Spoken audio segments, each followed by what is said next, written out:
Where true value is. Nationwide time, 5 o'clock. Crisp and refreshing. Room temperature or chilled. A pure water we drink. The temperature by Pure Water is 31 degrees Celsius in Kingston, 30 out west in Montego Bay. From the Nationwide News Network, comprehensive, incisive, tough. This is Nationwide at 5.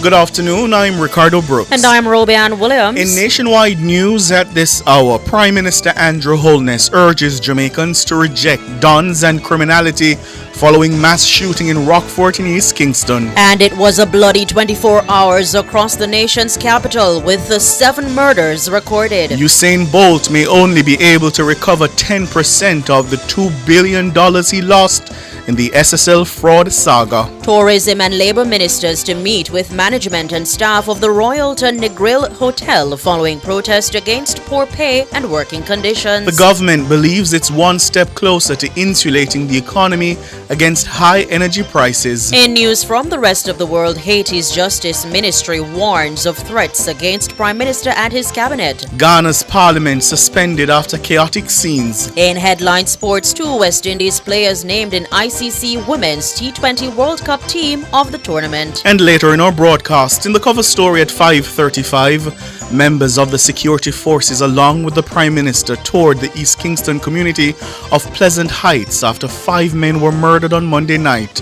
The Minister of National Security, Dr. Horace Chang, who was also on the tour, will join us. In public opinion at 6:26, we ask Bob Marley, Miss Lou, national heroes or national icons? Give us your comment by logging on to our Facebook page, Nationwide News Network, and by tweeting us at Nationwide Radio, and message us on WhatsApp at 876-285-5693. You can also leave your comments on Instagram at Nationwide 90FM. In the nation's business at 6:40, the author of Too Black to Succeed, the FinSAC Experience, Valerie Dixon, will join us as we take a look at the genesis of the financial sector meltdown of the 1990s. At 8, it's Prescription for Life with Dr. Andre McDonald. All these and more as we take you home on air, on your mobile, Nationwide 90 FM, Nationwide Radio, JM.com, and on the Nationwide app. Available on the Google Play and the App Store. This Tuesday afternoon, it's Tuesday, October 22, 2024.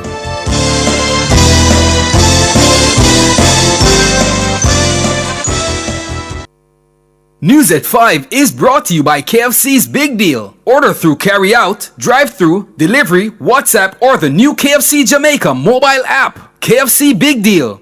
Anything for the taste. If it's news, it's got to be Nationwide 90 FM.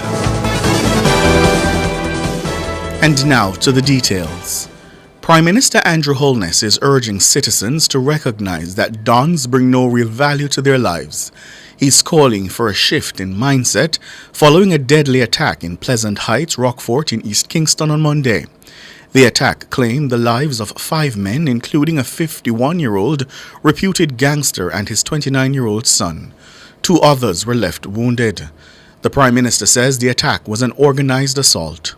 These men who claim to want to protect the communities or call themselves elders or don or dads or whatever term they may choose to describe themselves, they are nothing but criminals, lowlifes, people whose only intent is to undermine your security. And if they are allowed to do so, they will ultimately claim your life. They are of no value to the communities. And it is about time that all communities, all members of the communities realize that these persons serve no good purpose.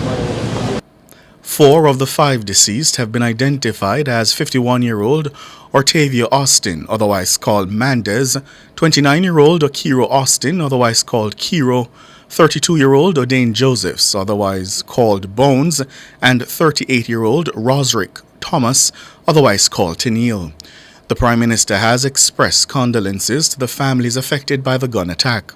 He further announced that the security forces have begun restructuring their operations to address the growing threat of organized crime in communities. The Prime Minister is appealing to residents to cooperate with law enforcement in their efforts to curb violence and restore peace to the area. 5 persons were killed at a football match. It was not an impromptu action. It was not an act of passion. It was not something that just happened at the spur of the moment. Someone sat and thought about it. Someone procured the firearms and the bullets. They may even have paid persons to do this. Someone stood as a lookout to say, now is the time. It was an organized activity. There must be no succor, no favor, no sympathy for these persons who organize that. They are criminals and they must be seen in that way. I have said before, when a similar incident like this occurred in Cherry Tree Lane in Clarendon, that we will pursue them and the decision is theirs. Either they meet a judge or they meet their maker. I encourage them to meet a judge. Prime Minister Andrew Holness. He was speaking while on a tour of Pleasant Heights, previously known as Warwick Hills. Meanwhile, a man suspected by police to be involved in Monday's deadly attack in Pleasant Heights was fatally shot by law enforcement on Tuesday. The identity of the deceased has not yet been confirmed. Commanding officer for the Kingston Eastern Division, Superintendent Tom Lee Chambers, confirmed the new development while on a tour of Pleasant Heights. So far, my team have been on the ground. We have been getting support from Area 4 and SO and right across from MID, and they have been inside the area. My team this morning also received information somewhere along in the Rosedale Road area that one person who involved in this situation that occurred yesterday, and they went on an operation and we had a fatal and a firearm also recovered. We will continue to pursue and no stone will be left unturned. What is happening here is not something that we are accustomed to in the Kingston Eastern Division, and we are not going to sit back and relax and allow any more of this to take place. Superintendent Tom Lee Chambers, commanding officer for the Kingston Eastern Division. Superintendent Chambers says for the month of September, the division recorded 0 shooting incidents. Since the start of the year up to October 20, the Kingston Eastern Division has recorded 40 murders. That's 17 fewer people dead when compared to the similar period in 2023. And the mass killing of 5 men in Rockfort brings to 7 the number of people killed in the corporate area over the last 24 hours. The 2 other men were shot and killed at the intersection of Orange and North Streets. Dead are 23-year-old Michael Anthony Mitchell and 21-year-old Donald Walters Jr. Both men are from Kingston 14. Commanding officer for the Kingston Western Division, Michael Phipps, told our news center that the men were walking along North Street when they were pounced upon by unknown assailants. The gunmen shot them multiple times. No clear motive has been established for the incidents. In the meantime, the country is on track to record less than 1,000 homicides for the calendar year.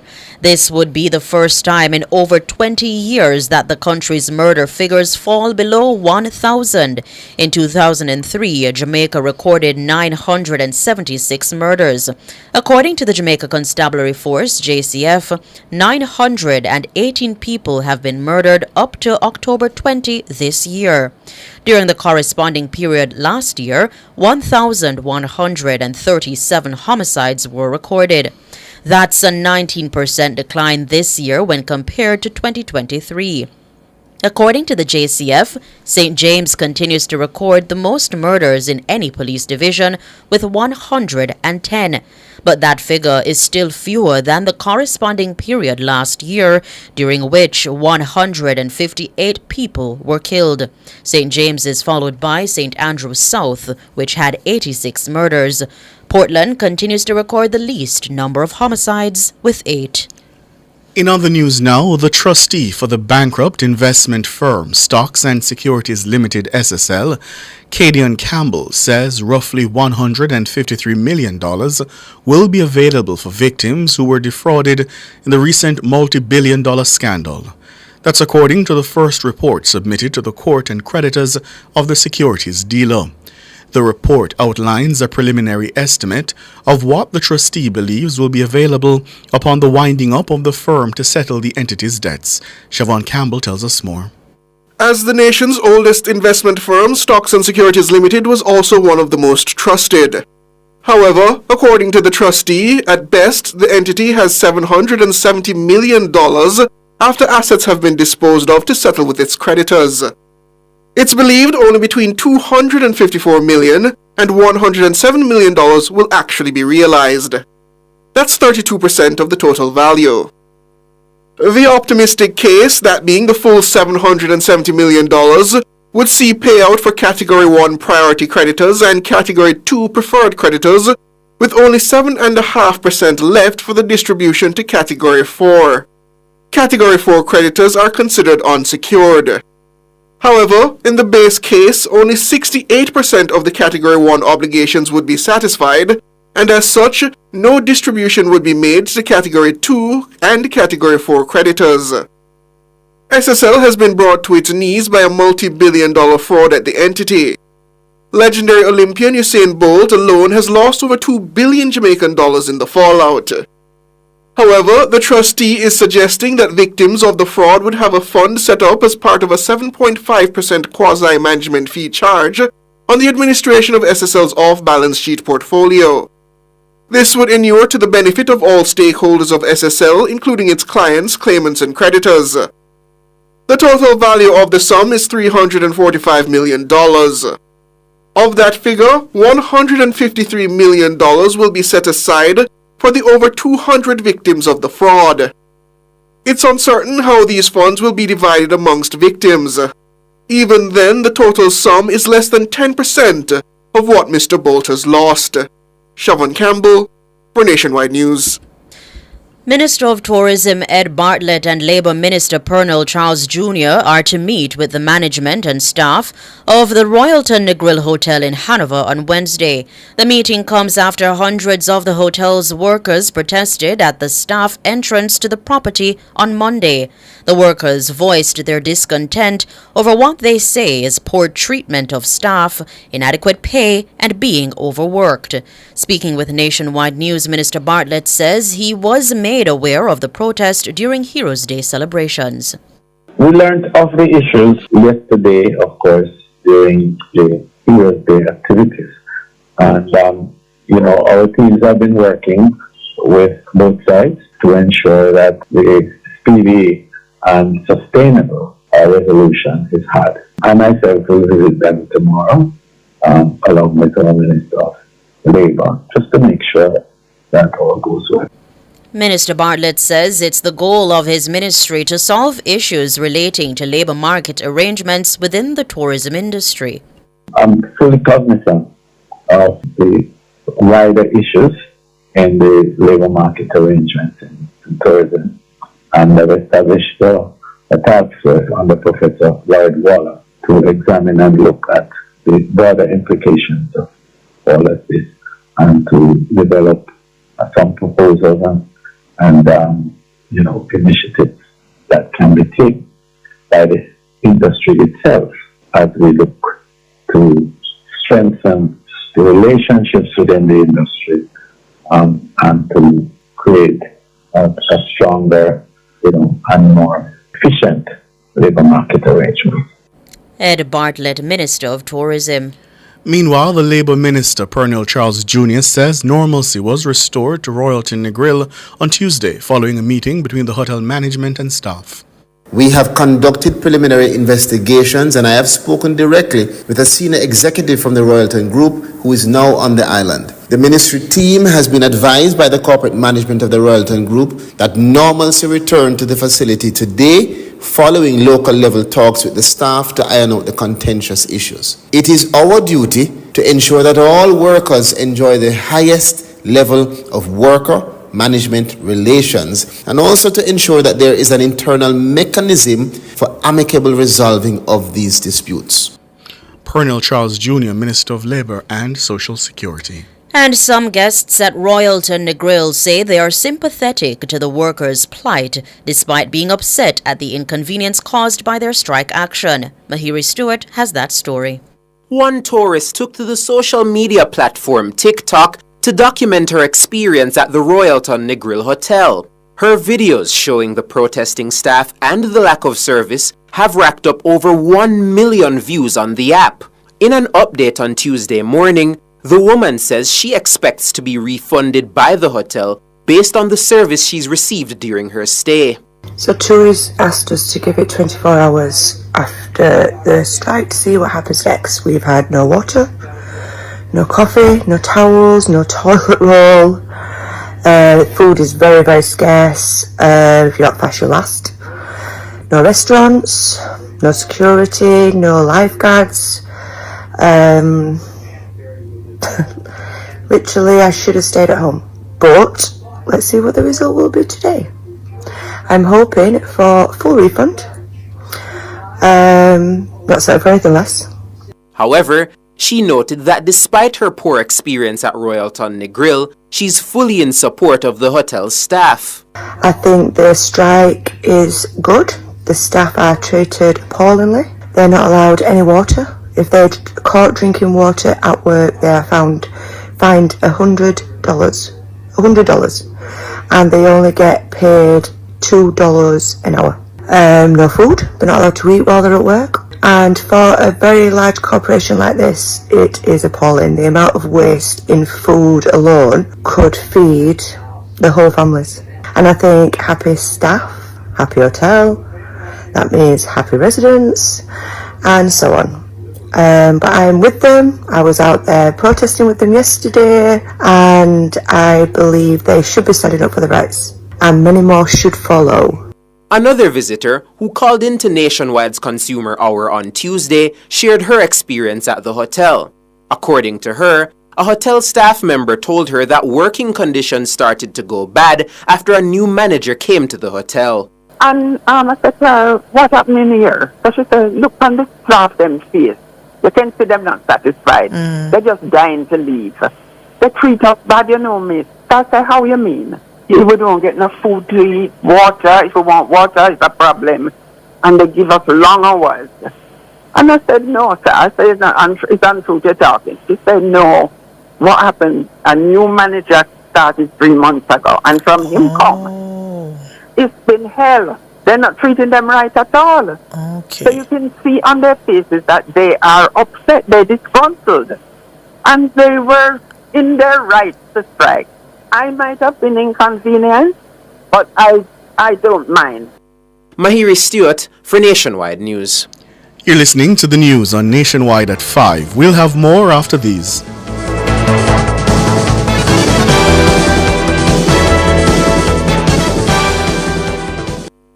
Valley Drug Pharmacy offers curbside pickup and delivery of your branded and generic drugs. WhatsApp your prescription to 876-881-6695. The time by Valley Drug Pharmacy is... It's 17 minutes after 5. Rentokil Initial is the expert in pest control, air purification and hygiene services. Call today 876-926-4236. The temperature by Rentokil is 31 degrees Celsius in Kingston, 30 out west in Montego Bay. The Ministry of Justice's Legal Aid Council invites you to the St. Mary leg of the Legal Aid Fair for persons with disabilities. Persons living with disabilities will have the opportunity to access justice services such as legal advice, victim support, child diversion, and restorative justice, along with other government services. Come out to the Claude Stewart Park on October 23, 2024 to access all your justice services. Continuing the news. Member of Parliament for North West Manchester, the PMP's Michael Phillips, has issued a public apology to his party for the late submission of his statutory declarations. The MP was flagged in an Integrity Commission report sent to the Parliament over his failure to file his 2022 statutory declaration on time. He was also ordered to pay a fine of $250,000. While addressing party supporters in South East St. Elizabeth on Sunday, Mr. Phillips admitted that the report had caused embarrassment to his family. I want to publicly apologize to my own family because it brings them some embarrassment too. And I want to publicly apologize to the comrade leader and my colleagues in Parliament and my PMP family. I want to say I am sorry from the bottom of my heart. It will never happen again. While noting that he took full responsibility for the error, the MP went on to make a bold claim asserting that no member of the PMP will ever be mentioned in relation to illicit enrichment. But I can guarantee that there's no PMP that you will see a report come for illicit enrichment. Michael Phillips, the MP for Northwest Manchester. World in a Minute is brought to you by ABC Electrical Sales. We make things as easy as ABC. Hose assembly and supply, equipping Jamaica for success. And Charles O'Connor Consulting Network, COCN, driven by international accounting standards, modern technology and integrity. The World in a Minute. Haiti's Justice Ministry has called for a boost in security for Prime Minister Gary Conille and other cabinet officials. The ministry's call follows unspecified threats that the officials could be targeted by malicious parties. The ministry did not provide details other than to say it had consistent information that the top officials might be targeted by unnamed actors intent on sowing trouble and panic in the country. It urged the police and judicial authorities to take appropriate measure to guarantee the officials' safety. The Speaker of Ghana's Parliament on Tuesday suspended proceedings indefinitely following chaotic scenes in the chamber over a row about which party holds the parliamentary majority. This followed a walkout by New Patriotic Party (NPP) legislators. Last week, it was discovered that 4 MPs had switched allegiance and would run for different parties in the December 7 general election. The Speaker, Alban Bagbin, then declared that their seats were vacant, arguing that the Constitution does not allow MPs to defect. The decision, which is being challenged in court, means that the opposition National Democratic Congress has become the majority party.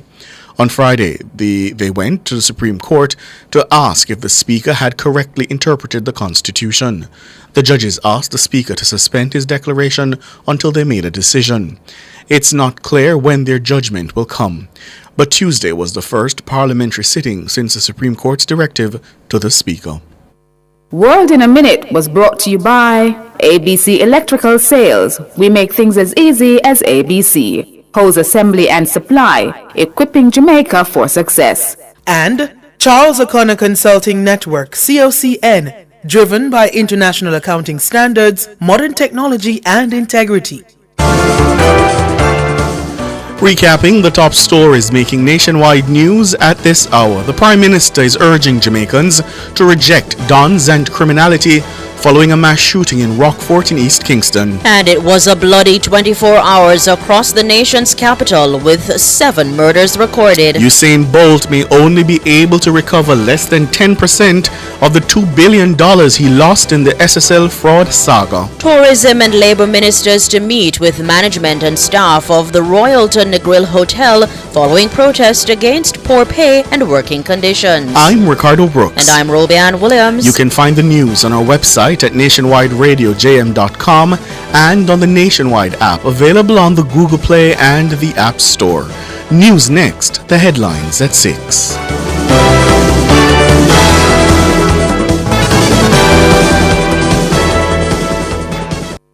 News at 5 was brought to you by KFC's Big Deal. Order through carry-out, drive-thru, delivery, WhatsApp, or the new KFC Jamaica mobile app. KFC Big Deal.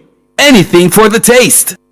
Drive Hyundai vehicles beyond your dreams with an exclusive 4.99% interest rate. Yes! Shop Hyundai vehicles and get a super low 4.99% interest rate on your car loan. Plus 2 years free service, 1 year insurance, and 5 years warranty. Offer valid on all 2024 Hyundai vehicles. Drive your Hyundai with the lowest interest, 4.99%. Conditions apply.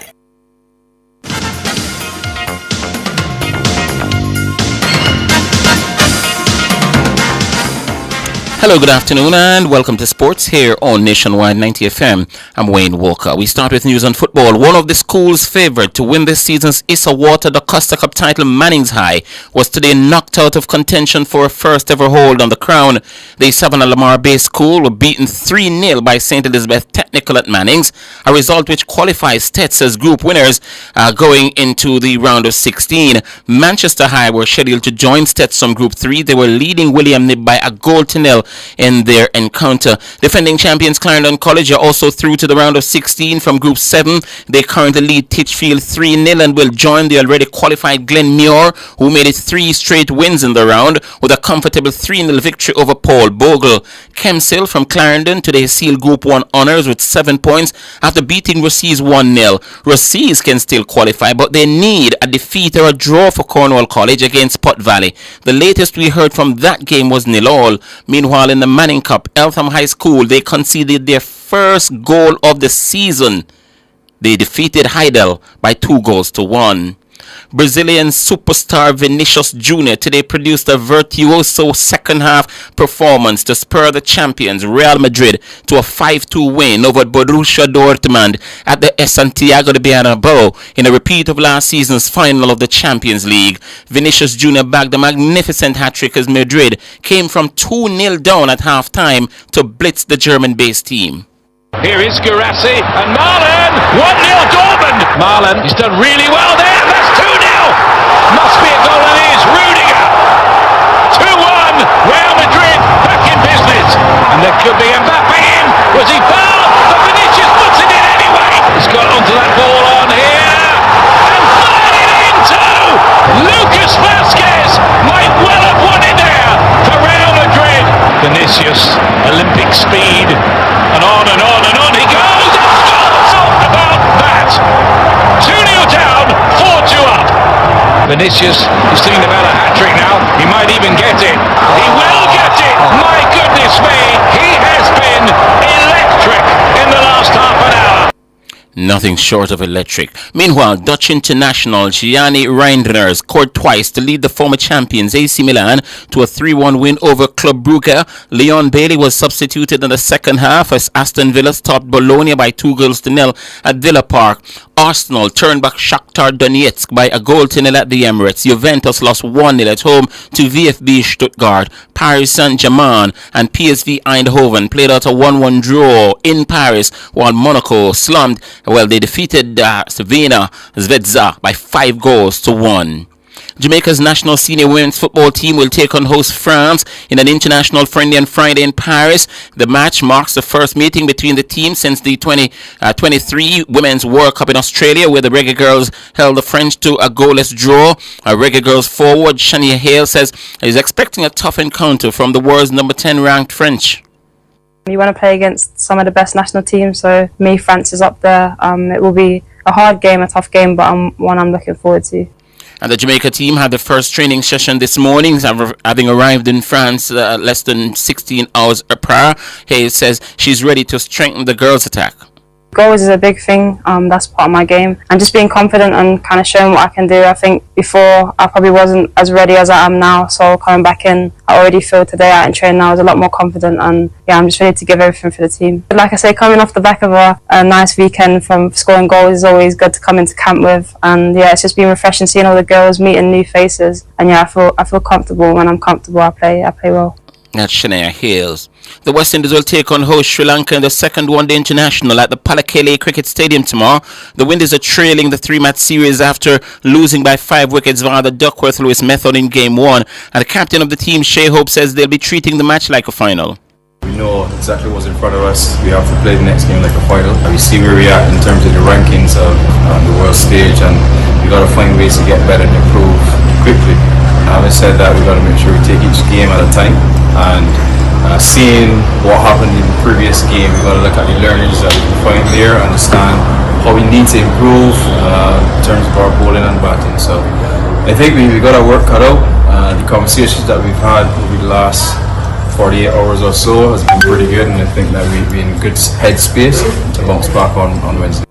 West Indies captain Shea Hope. And West Indies players Deandra Dottin and Afi Fletcher have been named in the ICC Women's T20 World Cup team of the tournament. The 33-year-old Dottin, who came out of retirement 3 months before the World Cup, showed her brute force by hitting a tournament high 9 sixes. She also ended with 120 runs from 5 innings at an average of 40 and an impressive strike rate of 162.16. She took 5 wickets, including 4 for 22 against New Zealand, the new champions, at an average of 7.60 and an economy rate of 5.42. Fletcher, meanwhile, ended the World Cup with 10 wickets from her 5 games at an average of 11.50, an economy rate at 6.38. The 37-year-old leg spinner took 2 crucial 3-wicket hauls against Scotland and England. Despite losing in the final, South African captain Laura Vuldart was named the captain of the team of the tournament, which also includes her opening partner Tasmin Brits and spinner Nonkeluke Mbala. New world champions New Zealand also boasts 3 players, including Amelia Carr, Rosemary Mayer and Eden Carson. And finally, in sports at this time, President of the Jamaica Olympic Association, Chris Samuda, says the circumstances the Commonwealth Games Federation unavoidably found itself in led to the scaled-down edition of the Games. A stripped-back program of 10 sport announced on Tuesday includes athletics and swimming as mandatory, as well as the likes of track and field, boxing and gymnastics. Badminton and hockey are amongst the sports that have missed out on the 2026 Commonwealth Games to be staged in Glasgow. And you'll be hearing more from Mr. Samuda in our next sportscast at 6:05 this evening.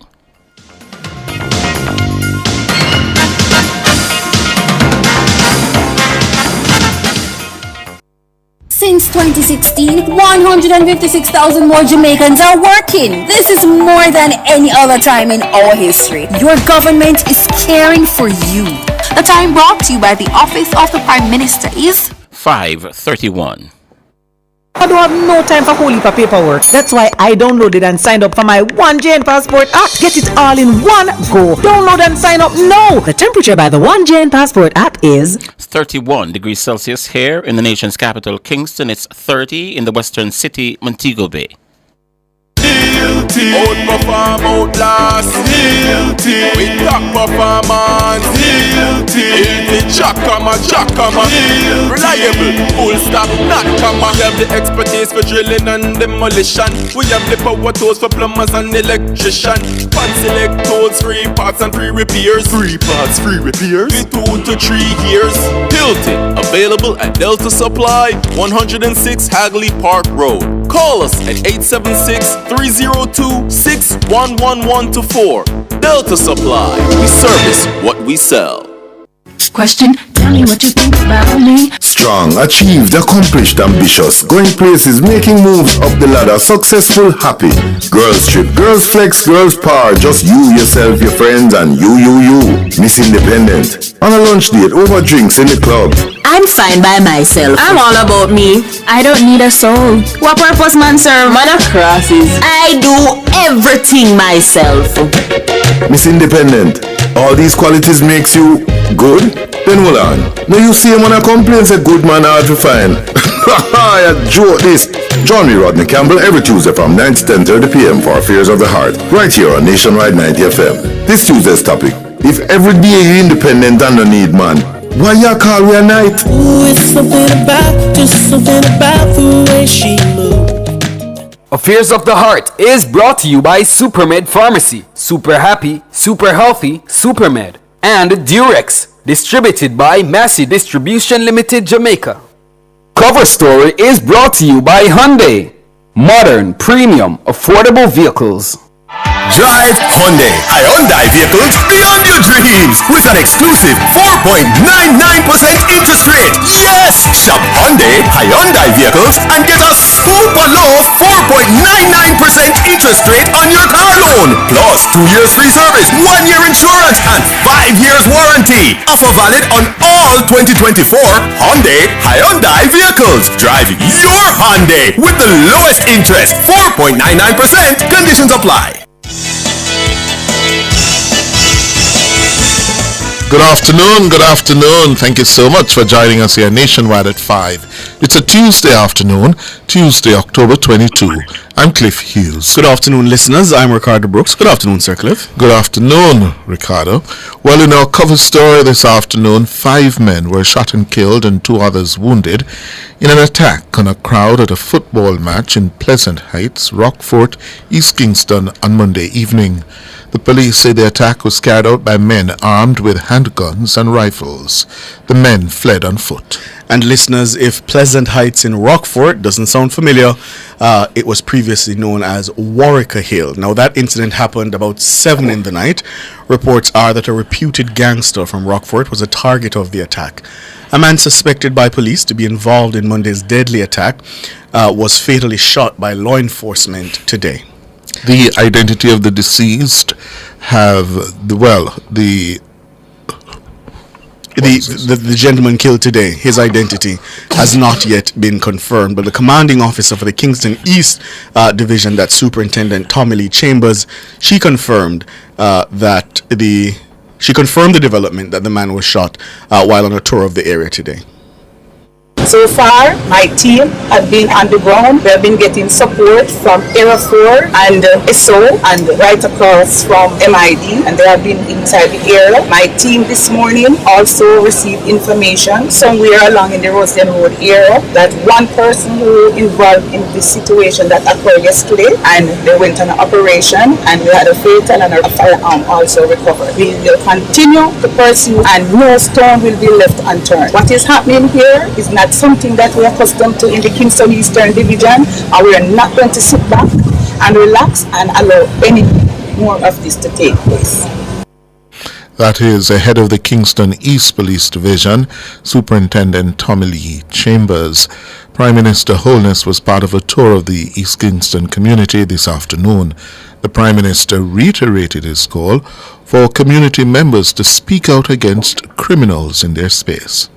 Holness says the Jamaica Defence Force, along with arms of the Jamaica Constabulary Force, they've started to restructure their operations to address the issue of organized crime in the country.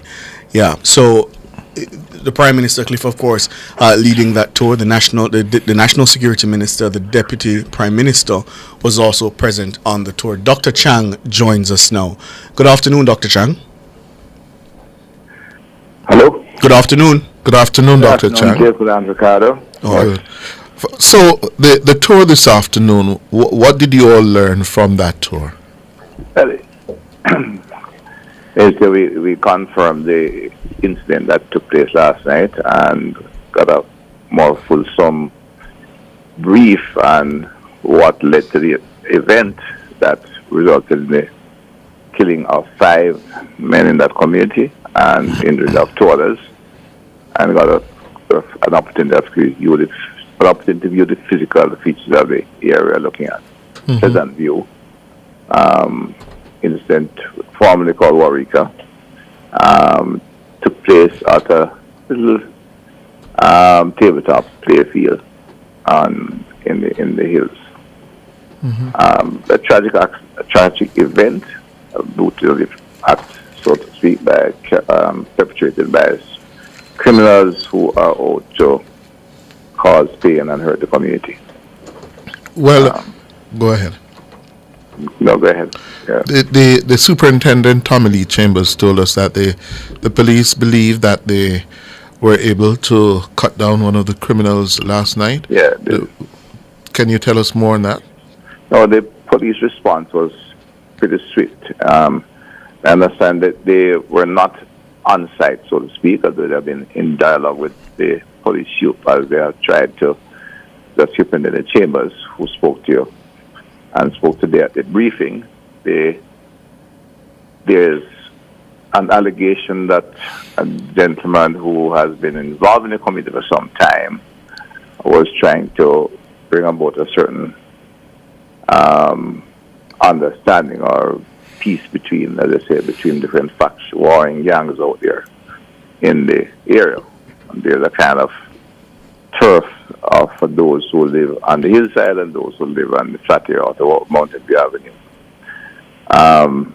And so they had this gathering, which was fair. They had a football match and they had some spelling bee and a number of other activities that was family oriented. The police was not present, unfortunately, although they had been in dialogue with the police for the various activities.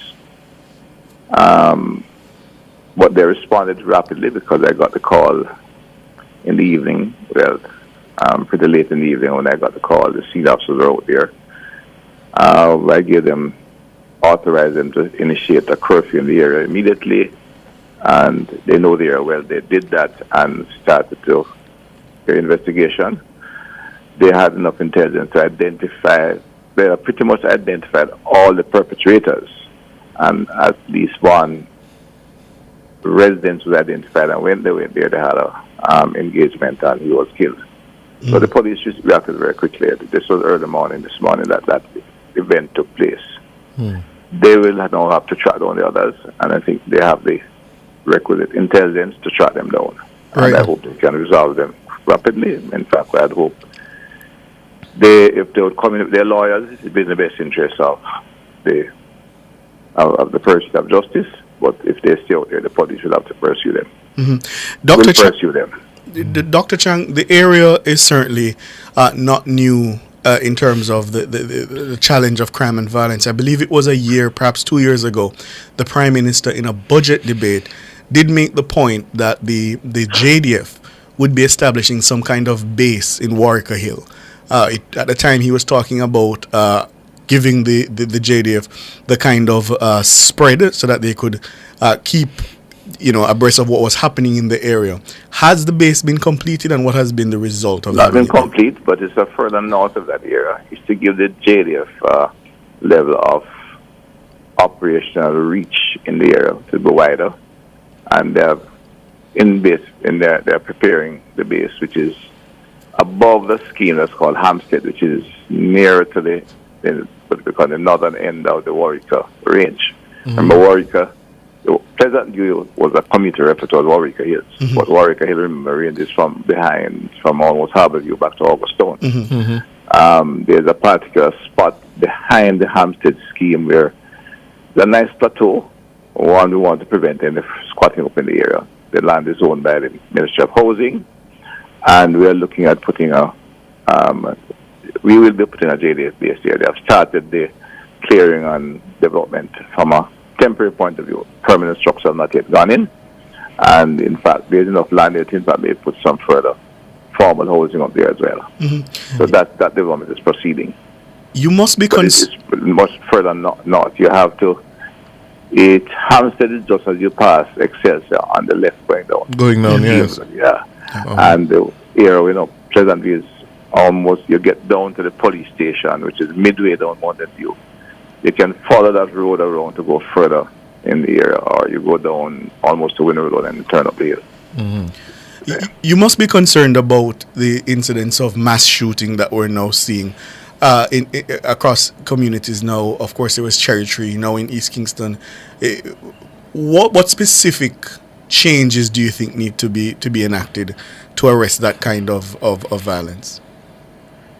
It's much of that will be operational changes, as you find that I'm going in details. The police are much more active out there, and they have far more presence in the communities, and that sometimes contributes to kind of random shooting. I think in this case it was a straight gang war, which we haven't seen for some time, because it is the apparent reason is that one of the two gang leaders who were killed were seeking to bring the community together, as the term they're using, one rock fort. So they need that to be in a conflict inside a rock fort, and they'd work together. Both leaders were killed because, I don't know what the basic reason is, but some of the kind of superficial view is that both were what you call elders. One of them has been to and from the United States, has some resources and tried to exercise some leadership. Himself and his son was killed, and the leader from the other gang that are seeking to move from being gangsters to community leaders, genuine community leaders, and productive, honest citizens in their own way. Granted, this will not fit into the plans of other members of the area who wish to retain their status as gangsters and criminals. Therefore, the police will have to deal with them. The issue of mass shoot, generally the shooting of at what we call targets of opportunity, in that increased activity of the police in seeking out the criminals who are perpetrating violence. Because as I said on one of the reports on the area, reporter was present, we're not stigmatizing communities. Say this community where some crime happens is a bad community, a violent community, and you begin to see everybody as a criminal. The policy is to identify the criminals who are perpetrating violence. Communities are not violent. Individuals are criminals who perpetrate violence. And this has been what the police have been doing, and they have been finding evidence and indicating to the criminals or the police notices when they are in fact wanted. Several have come in with their lawyers, but of course it also means they change their behavior. Some have migrated, some have taken on the police when they approach them in combat, and so a number of them have been killed. This is as they track them down. They are aware that we're now looking to the evidence to prosecute. The majority, in fact, have been identified, and there are a significant number who are going before the courts. Hold the line for us, Dr. Chang. Yeah. We're up on a break.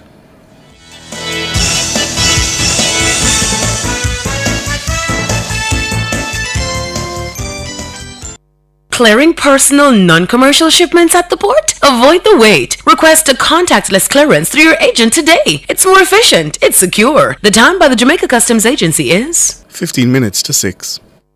Upgrade your kitchen and bathroom to the next level with Unique Living. They're the ultimate destination for all your kitchen and bathroom needs, from luxurious shower systems to exquisite faucets, vanities, sinks, toilets, closets, and more. They have it all. Visit shop number 6, 30 Dunrobin Avenue, Kingston 10, or call them at 876-755-3661. Elevate your space with Unique Living, where quality meets expectations.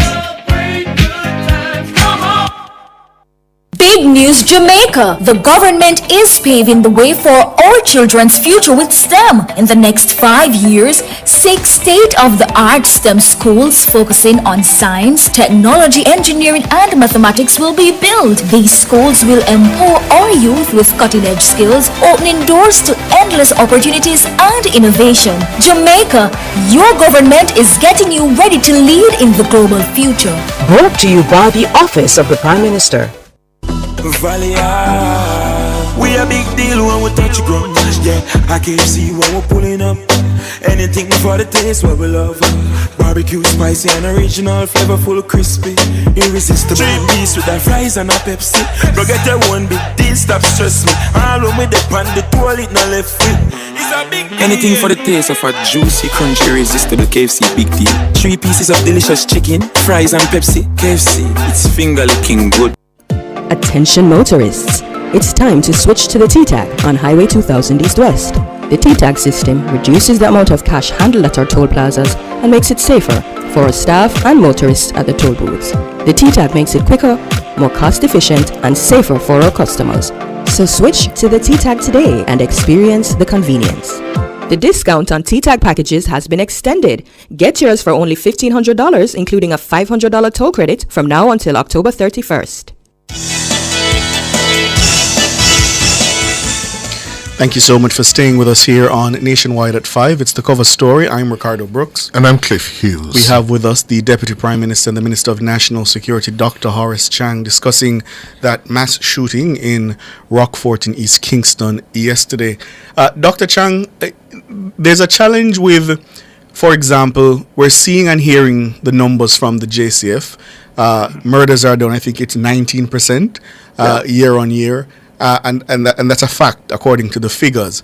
But then the Jamaican people are constantly being bombarded with incidents like this. And so a lot of people say, boy, I feel afraid. Even though I hear that the murders are going down, I feel afraid. I mean, obviously the government will have to try to reassure people that with that downward trend, the situation is getting more safe, more secure.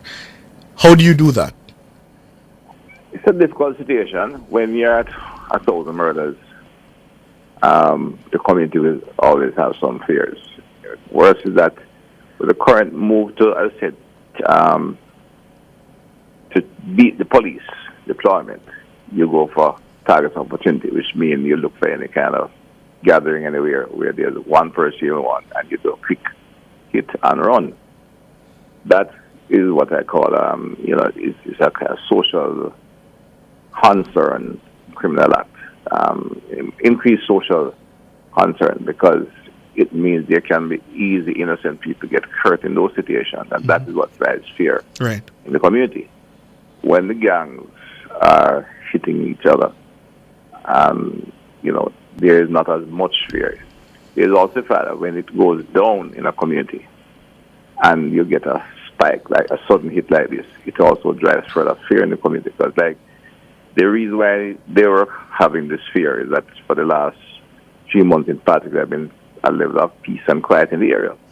So, and there was this percolating discussion of peace and arriving at a one workforce solution where they have had discussion and therefore there would be no antagonism between the bodies. So there was a relaxation and a good mood of order and peace in the community. This happens then throws all that back into the worst time when there was, permeation, a lot of gang war in the area. The police will move aggressively, and they have started, and within the law, and restore order, but it takes some time to get back that confidence in the community. Just the human nature, and you have to work with that. We just do what is required. I said when they called me last night, we initiate the curfew immediately, authorize it immediately, and we'll reauthorize it as necessary.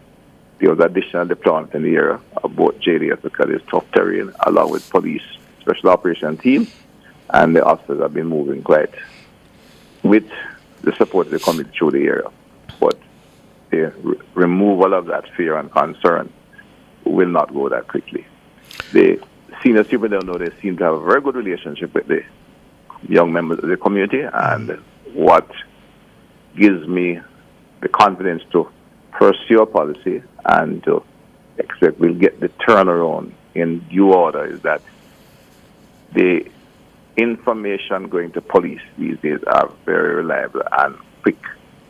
What I find is, so if we can capitalize on that and apprehend the perpetrators rapidly, you will not get the level of retaliation that tends to end up in a kind of a spiral that right. drives fear and damage the community. So that's what, and that's happening more frequently. It's pretty much, if you don't apprehend them quickly, you get an exponential increase.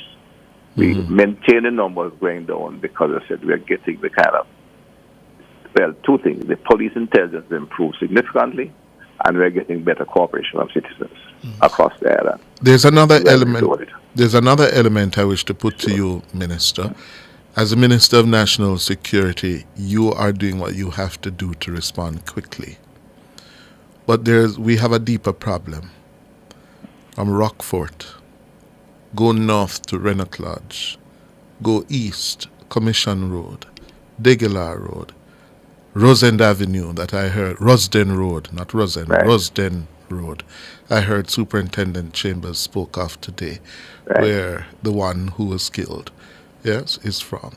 Going further east to formerly Warwicker Hills. Go down, follow the hills, right down into Jarrett Lane. Go up to Hampstead, just before Hampstead, Backbush, and go west again from Mountain View Avenue. Go south to Windward Road. All of these areas, Mr. Deputy Prime Minister, are socially ill. We have abandoned them over these last 30, 40 years. When I went to East Kingston to live for the first time in 1972, you had communities that were functioning. Communities where you had role models. You had lawyers, you had doctors, you had teachers, you had respectable and respected citizens who held these communities together. And for a myriad of reasons we don't have the time to go through here this afternoon, those people have left. And what do we now have? Yeah? Urban decay. Total urban decay. Is a major problem, especially in the capital. It is a much larger urban center. I mean, a friend of mine who was a judge lived in Norman, God, he was murdered in that year. You might recall that. Judge Hugh. Hugh. He was murdered on Pembroke Road. Right. He's on the air. I mean, reference to that because it tells you that the people who live there were people like judges, teachers, etc., and professionals who work in government. We have seen a decline in that number. There's the two things that seem to have driven that we did not act early enough, and therefore we have a major problem to reverse the process, because when crime emerged in small sections of the community, then you got the dramatic movement uptown, and and use the word uptown not in a derogatory way, but people would move for the young people graduated from university, from families from the area would move up to Havendale, not necessarily very well can move up in the hilltop, they would just move to Havendale, doing the park. With here and then, and other areas of middle income living in the area. The fact that we did nothing to restore and maintain the order downtown, we have to take steps to do that now. There is the soft side, which we are seeking to do in terms of intervening in the schools, crime prevention activity at a community level, but that will not do the trick alone. We will not get it done. We have to look at significant reversal of urban decay downtown. It is at a point where it is a costly process, very costly, but much of the things that we have, the programs that have been articulated by the Prime Minister, is what we have to use to drive that process. Moving back the ministry downtown will be a part of that. Developing Justice Square to ensure that the primary institutions of government where a significant number of professionals operate will be there. And in this process, we will develop quality housing in these areas. To ensure safety, we have already indicated clearly that we're going to, not only Parliament is going to be down there, we build downtown, but we're going to build the police plaza on the west side, where we'll have based all non-geographic division, the police plus police headquarters. We are acquiring the properties. We could not move as quickly as we'd like because with the intervention of COVID, faced us now difficult financial position, which wouldn't allow us to spend that kind of money. The time frame we're looking at. But we are not abandoning the project. We will, in fact, pursue it. As I said, we are acquiring the property. And the economy is still moving in the right direction. We had an interruption this year because growth is not the way it should be, maybe flat, below 0.5%, and could even be a little bit on the negative side. That doesn't allow us to spend the same level of capital as projected before, but we still be moving that trajectory down, which is what gives us the fiscal space to spend the kind of money required to do the major redevelopment downtown. Some of the government ministries are already looking at relocating downtown, and other redevelopment activity taking place down there. And Housing Trust itself is looking at acquiring properties in several areas. But there are several quality, from a location point of view, residential communities that used to exist around the Campbelltown area, Almontown, Norman Gardens, all the way out to the Mountain View area. We have to restore public order, and then we build quality housing in those areas. We'll have to also build working communities for work-class housing. Is it just a challenge of infrastructure development, Dr. Chang? What about the human development? Well, that says once you put in the quality housing and attract and you get the quality in terms of the human, you get the professional human resource development, then it has to go with it. Because remember, a lot of our good schools are downtown, George's, KC, all take students from uptown. Very few in the downtown are going there. So a lot of our good schools are actually in that area. We still have to focus on ensuring that the schools that are critical for preventing development of preventing the kind of urban decay community you're talking about, that the infant schools and the primary schools that serve the working people downtown are restored to a level that gives us the outturn we want. We have actually allowed too much of those. Well, let me go further. If they want quality basic education, they tend to be looking for schools outside of the community. If we're going to restore those communities, the kind of community we want, which is peaceful, dynamic communities, which are a mixture of residential personalities in there from different income levels, we have to ensure that the quality of the services down there, from not only policing, but education and health services, are adequate and in good order. Yeah. That's, in fact, it's part of the objective of education transformation, but it will mean some pretty, I think, to get it done quickly, the professional, the education have to take a more radical look at how we're going to do it, and we proceed. The government is willing to finance that aspect and start the process as of now. But their medium-term redevelopment will take a longer start. But they already acquired housing lots in some areas down here by the housing trust to begin that process of building. Yes. Building houses for individuals who work in that area. And we already have a project going mainly driven by the private sector and the other elements in the housing sector at the bottom of Fairburn Road and Eastburn Road, which I think will be a magnet for, getting lower middle class people to come back to consider. The middle income grouping. Yes.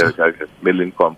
There are individuals down to who have middle income, but I said they have to survive in the ecosystem they're in. We have to change the whole ecosystem. Right. And that's where the entire security and education services come in. We're also looking at what we do, how we manage. We are looking seriously at relocation of our prison facilities down there. There's 42 acres of land there, prime land on the waterfront. Yes. We're allowed to be just there. So you need to relocate the prison. We have to relocate the prison, and then we have to have discussion with the National Trust how we treat the prison. Yes. There are various ideas because there are some who will say it's a national monument, but we can't. We'll have to discuss that. Tear it down. Tear it down, especially because of its history. Thank you very much, Dr. Chan. We should find a way to treat with it that we don't destroy the issue, but we cannot retain that facility down there. No, sir. And it was built as a slave trading post. Absolutely why I'm saying tear it down. Yes. Yeah, no, I'm with you, but I think I know that you're telling me what one of the ideas that have crossed my desk is that we should maybe take the bricks and build a small version at the university as a center for studies of the Black diaspora, because they're not such an institution with the kind of history that has. That we have not treated our. It is done in university now, but it would be good to have a center which reflects the brutality, but at the same time brings to it the kind of institutional services that would allow us to study in that way, in a concentrated way, what happened in that transition from the African continent. Because there are a lot of Jewish institutions all over the globe now. We don't have too many black institutions that look at the history of the black people in a very objective and intellectually rigorous way. So it could be useful to take some of the bricks, build it. It would be replica, but have all the modern facilities and the librarians' facilities, etc., to be able to work with the world universities and looking at the black people world, because we tend to, it was slavery and it just stopped there. We're out of time. There are huge institutions dealing with other ethnic groups. We have to leave it there, Dr. Chan. And congratulations on your Order of Jamaica. Thank you much, sir. Yes, sir. I appreciate it. Good. All right. But we keep the work going. Yes. That's how we're going to leave it. Time now for the headlines.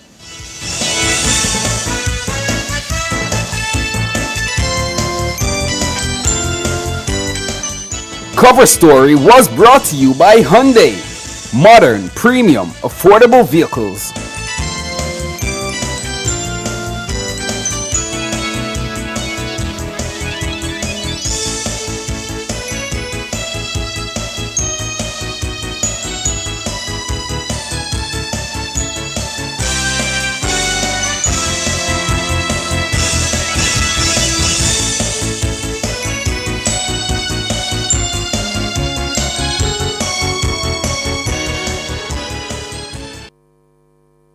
The time brought to you by Guardian Life. Live secure, live easy is 3 minutes after 6.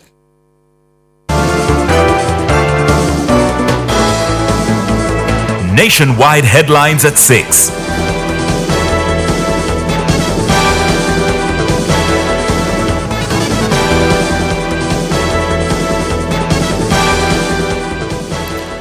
Good evening with the headlines at 6. I'm Nora Gay Banton.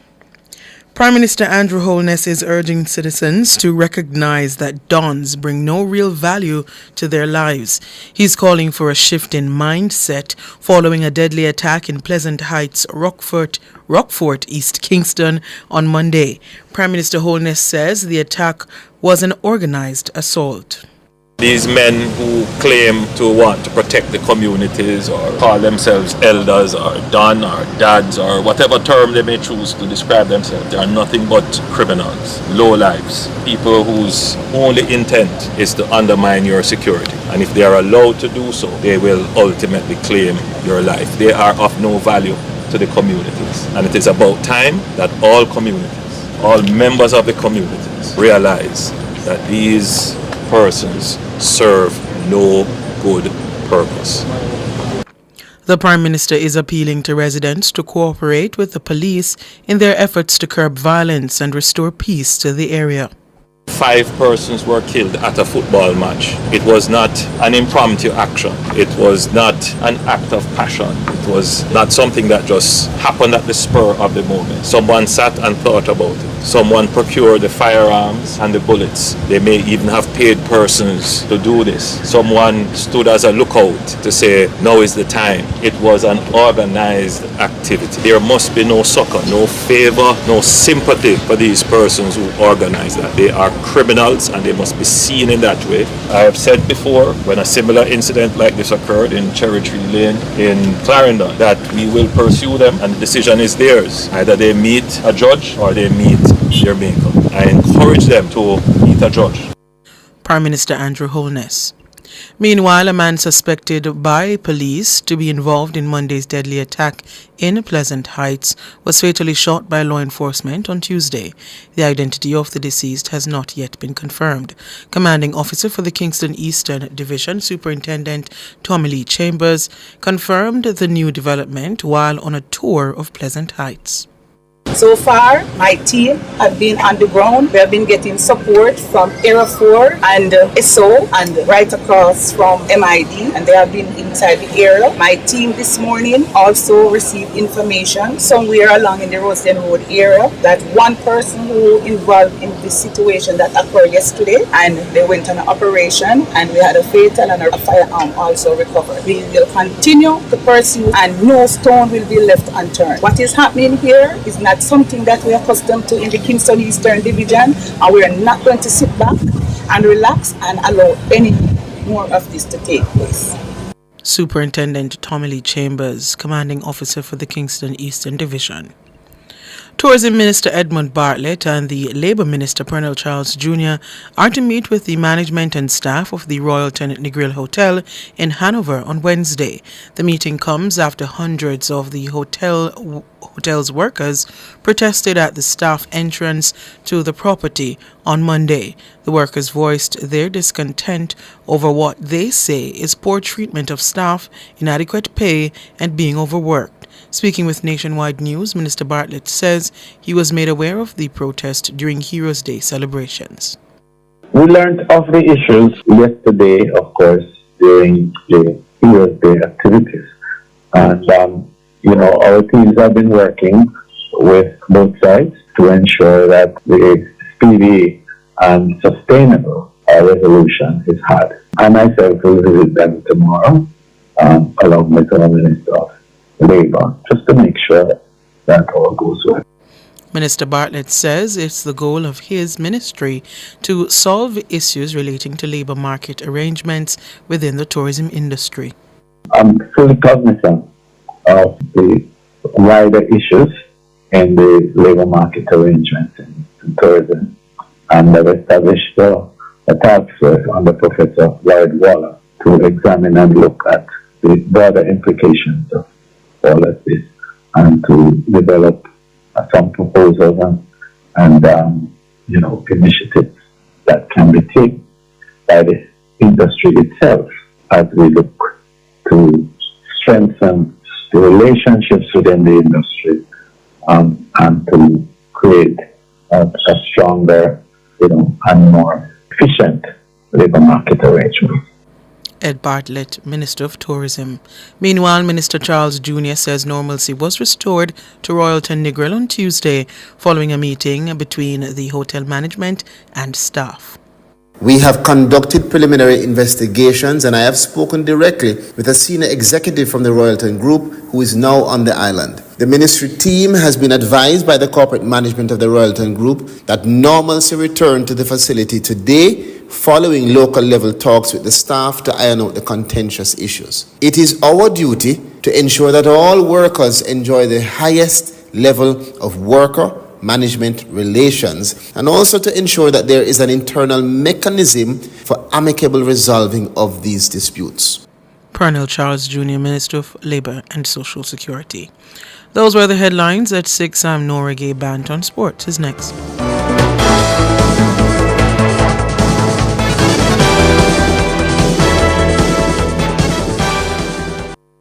Make lasting impressions. Register now for the Make Your Mark Business and Personal Etiquette Conference set for October 30 at the Jamaica Pegasus. Sponsored by Caledonia Outdoor Advertising, Monographic Printers, JPS, Nationwide News Network, Supply County, Jamaica Boilers Group, From Thought to Finish, Intelligent Multimedia Limited, Visual Tech Solutions, the Jamaica Observer, and Main Event Group. Come make your mark and attend the Business and Personal Etiquette Conference October 30. Call 876-978-6001 or visit www.makeyourmarkgroup.com now to register. Shop and win a mega kitchen from Megamart. Spend $6,000 or more before GCT at any Megamart location and fill out the entry form provided for a chance to win a brand new stove, fridge, and microwave this Christmas from Appliance Traders Limited. Visit us on social media to win monthly prizes courtesy of Lasco, Grace Foods, and Facey Commodity Company Limited. Promotion runs from September 30 to December 6th. Shop now to win a mega kitchen from Megamart. The best value by far. Conditions apply. Must be 18 years or older to enter. Authorized under Section 58(3) of the Betting, Gaming, and Lotteries Act. Are you ready to turn your sales and marketing skills into high earnings? Nationwide 90FM is searching for business development executives to build lasting client relationships. If you have experience across all stages of the sales cycle and possess strong communication, negotiation, and time management skills with a proven sales track record, this opportunity is perfect for you. Join our team and work with the top corporate brands, media agencies, and of course, our on-air personalities. Enjoy networking opportunities, professional growth, and competitive commissions. Ready to take the next step? Send your resume to hr@nationwidenewsnetwork.com today. Hello, good evening, and welcome to Sports here on Nationwide 90 FM. I'm Wayne Walker. One of the schools favored to win this season's East Water the Costa Cup title, Mannings High, was today knocked out of contention for a first ever hold on the crown. The Savannah Lamar Bay School were beaten 3-0 by Stets at Mannings, a result which qualifies Stets as Group 3 winners going into the round of 16. Manchester High joined Stets from Group 3 after beating William Nib by 1-0. Defending champions Clarendon College are also through to the round of 16 from Group 7 following a 2-0 win over Titchfield High School, while Glenmuir, who had already qualified, made it 3 straight wins today with a comfortable 3-0 win over Paul Bogle. Kemsill from Clarendon today sealed Group 1 honours with 7 points after beating Received by 1-0. Cornwall takes a second spot from the group. They defeated Spot Valley by 4-0. Received needed a Cornwall defeat to go through. Didn't happen. McGrath finished top of Group 8 after beating Christiana 3-2 and will be followed into the round of 16 by Garvey Maceo, who slammed the St. Mary High 5-0 to also end with 7 points. Belair beat Homewood Technical 2-0 to move into second place in Group 5 on 4 points, 2 behind leaders Happy Grove. The final set of games in the group will be played on Thursday to see who will follow Happy Grove into the round of 16. Meanwhile, in the Manning Cup, Eltham High School conceded their first goal of the season. They defeated Hydel 2-1 in their top-of-the-table Zone A clash, while Jonathan Grant, they defeated Waterford 2-0 to take second place in Group B behind the champions Mona High School. Charlie Smith were occupying second place coming into today and needed a Jonathan Grant defeat or a draw to go through.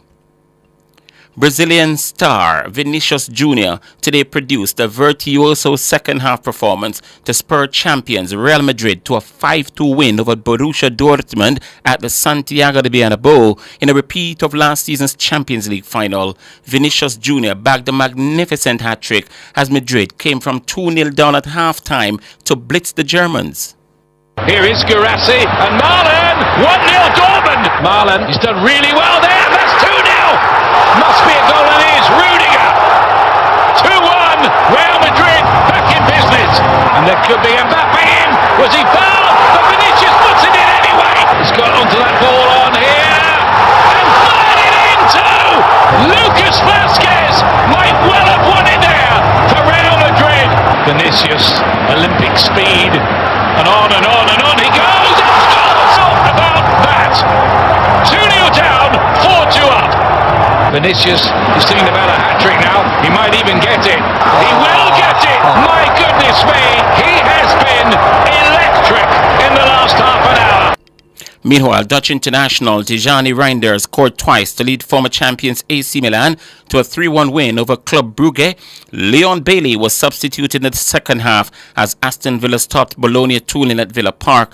Arsenal turned back Shakhtar Donetsk by a goal to nil at the Emirates. Juventus lost 1-0 at home to VfB Stuttgart. Paris Saint-Germain and PSV Eindhoven played out a 1-1 draw in Paris, while Monaco slammed Verona Zidza by 5-1.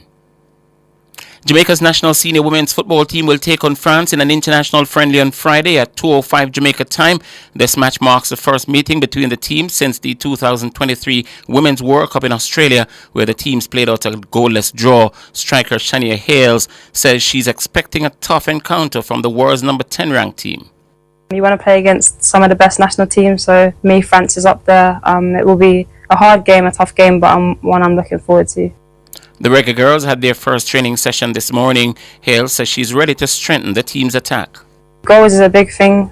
That's part of my game. And just being confident and kind of showing what I can do. I think before I probably wasn't as ready as I am now. So coming back in, I already feel today out in training now I was a lot more confident. And yeah, I'm just ready to give everything for the team. Like I say, coming off the back of a nice weekend from scoring goals is always good to come into camp with. And yeah, it's just been refreshing seeing all the girls, meeting new faces. And yeah, I feel comfortable. When I'm comfortable, I play well.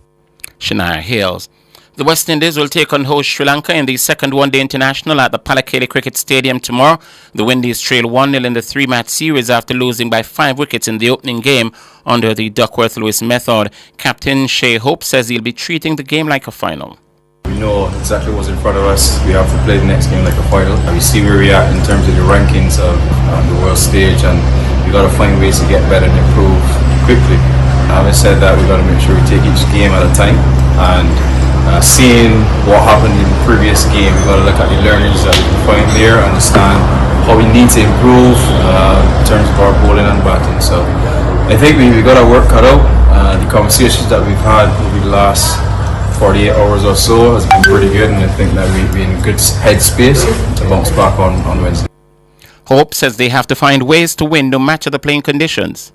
Challenging conditions. We would have hoped that the rain didn't come into play a factor, but having said that, we got to find ways to negate that. We can't focus too much on things we can't control. We definitely can't control the weather. We got to find ways to bowl with the wet ball if we have to do it again in the next game. But yeah, I just think our lines and lengths have to be better depending on whichever surface we're playing on. I think regardless of if it's wet or not, we got to make sure our lines and lengths are a lot better as a bowling group. And then we were batting, I think we need to show a bit more intent. So I think those are the key areas that we need to focus on going into the next game. That's Shea Hope. West Indies players Deandra Dottin and Afi Fletcher have been named in the ICC Women's T20 World Cup team of the tournament. The 33-year-old Dottin, who came out of retirement 3 months before the T20 World Cup, showed her brute force by hitting a tournament-high 9 sixes. She ended with 120 runs from 5 innings at an average of 40 and an impressive strike rate of 162.16. Dottin also took 5 wickets, including 4 for 22 against New Zealand at an average of 7.60 6.0 and an economy rate of 5.42. Fletcher, meanwhile, ended the World Cup with 10 wickets from her 5 matches at an average of 11.50 and an economy rate of 6.38. The 37-year-old leg spinner took 2 crucial 3-wicket hauls against Scotland in England. Despite losing in the final, South African captain Laura Vulvaert was named the captain of the team of the tournament, which also includes her opening partner Tasmin Brett and spinner Nonkululeke Elaba. New world champions New Zealand also boasts 3 players, including Amelia Carr, Rosemary Mayer, and Eden Carson.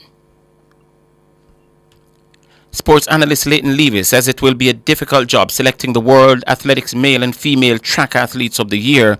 The Kenyan pair of Beatrice Chebet and Faith Kipyegon, Julian Alfred of St. Lucia, Dominican Republic's Marilele Paulino, and the American pair of Sydney McLaughlin-Levrone and Gabby Thomas will battle for the women's title. Meanwhile, the American trio of Rai Benjamin, Grant Holloway and Noah Lyles are on the shortlist for the men's crown. Jakob Ingebrigtsen of Norway, Letsile Tebogo of Botswana, and Emmanuel Wanyani of Kenya are also on the list. Levy says it will be a 3-hardway clash between Chebet, Kipyegon, and Alfred for the women's title. Beatrice Chebet is perhaps the early favorite for me because of the fact that she's Olympic 5,000 and 10,000 meter champion. That's a very difficult double to complete, and of course she has the 10,000 meter world record as well on top of that. But you can't rule out Faith Kipyegon because Kipyegon created history at the Olympics this year. 3-time Olympic 1500 meter champion, and of course the world record for the 1500 as well. I don't think you can overlook Julian Alfred. She's a world indoor 60 meter champion. She's the Olympic 100 meter champion, and she's also the Diamond League champion as well. Those are 3 significant accomplishments for any one athlete in any one year.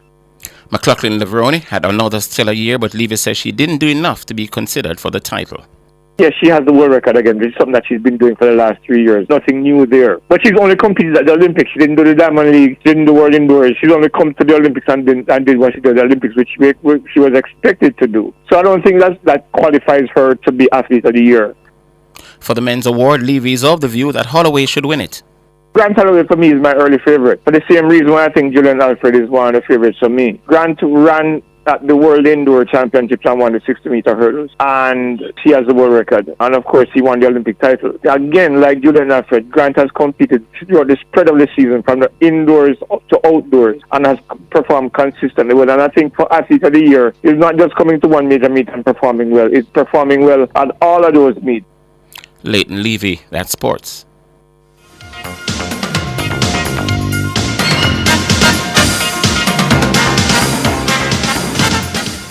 For all your scales and food processing equipment, call Advanced Scales and Equipment Limited at 876-968-9612-5. The time by Advanced Scales and Equipment Limited is 6:21. We a big deal when we touch ground. Yeah, I can see when we're pulling up. Anything for the taste what we love. Barbecue, spicy and original, flavorful, crispy, irresistible. 3-piece with the fries and a Pepsi. Bro, get your one big deal, stop stress me. All when we dip on the toilet, no left foot. Anything for the taste of a juicy, crunchy, irresistible KFC big deal. 3 pieces of delicious chicken, fries and Pepsi. KFC, it's finger licking good. When Sagicor Bank thinks of a woman, here's what we see. We see business leaders managing sole trader businesses to large corporations. We see university graduates as our women uplift themselves academically. We see more home owners, ambitious women working hard to build their own legacy. We see leadership at home, with women proudly providing for and taking care of their families. We see entrepreneurs, Jamaican women playing a leading role in our economic growth. At Sagicor Bank, we see the invaluable contribution of women in the home, communities, businesses, and development of our country. That's why we're in their corner, supporting Jamaica's women as they strive to achieve their dreams. Looking to add a touch of elegance to your room? The Lighting World by Fosrich is having a massive lighting blowout sale. Get your wall lamps, chandeliers, ceiling lamps, fans, and more at amazingly low prices. Sale begins Sunday, September 29, with up to 50% off selected items. It's the Fosrich Lighting Blowout Sale, September 29. Shop and save only at Fosrich. Open Sundays. Life is precious. Whether you're driving through the hills in the country, the town, or on the highway, remember, slow down and take it easy. Your family and friends are depending on you to get home safe. Speeding may save you minutes, but careful driving saves lives. Since the beginning of this year, 288 people have been killed in 247 crashes, so drive safe. Brought to you by the Office of the Prime Minister. Public Opinion is brought to you by Cleasing Industrial Supplies Limited, Industrial Automation and Control Solutions.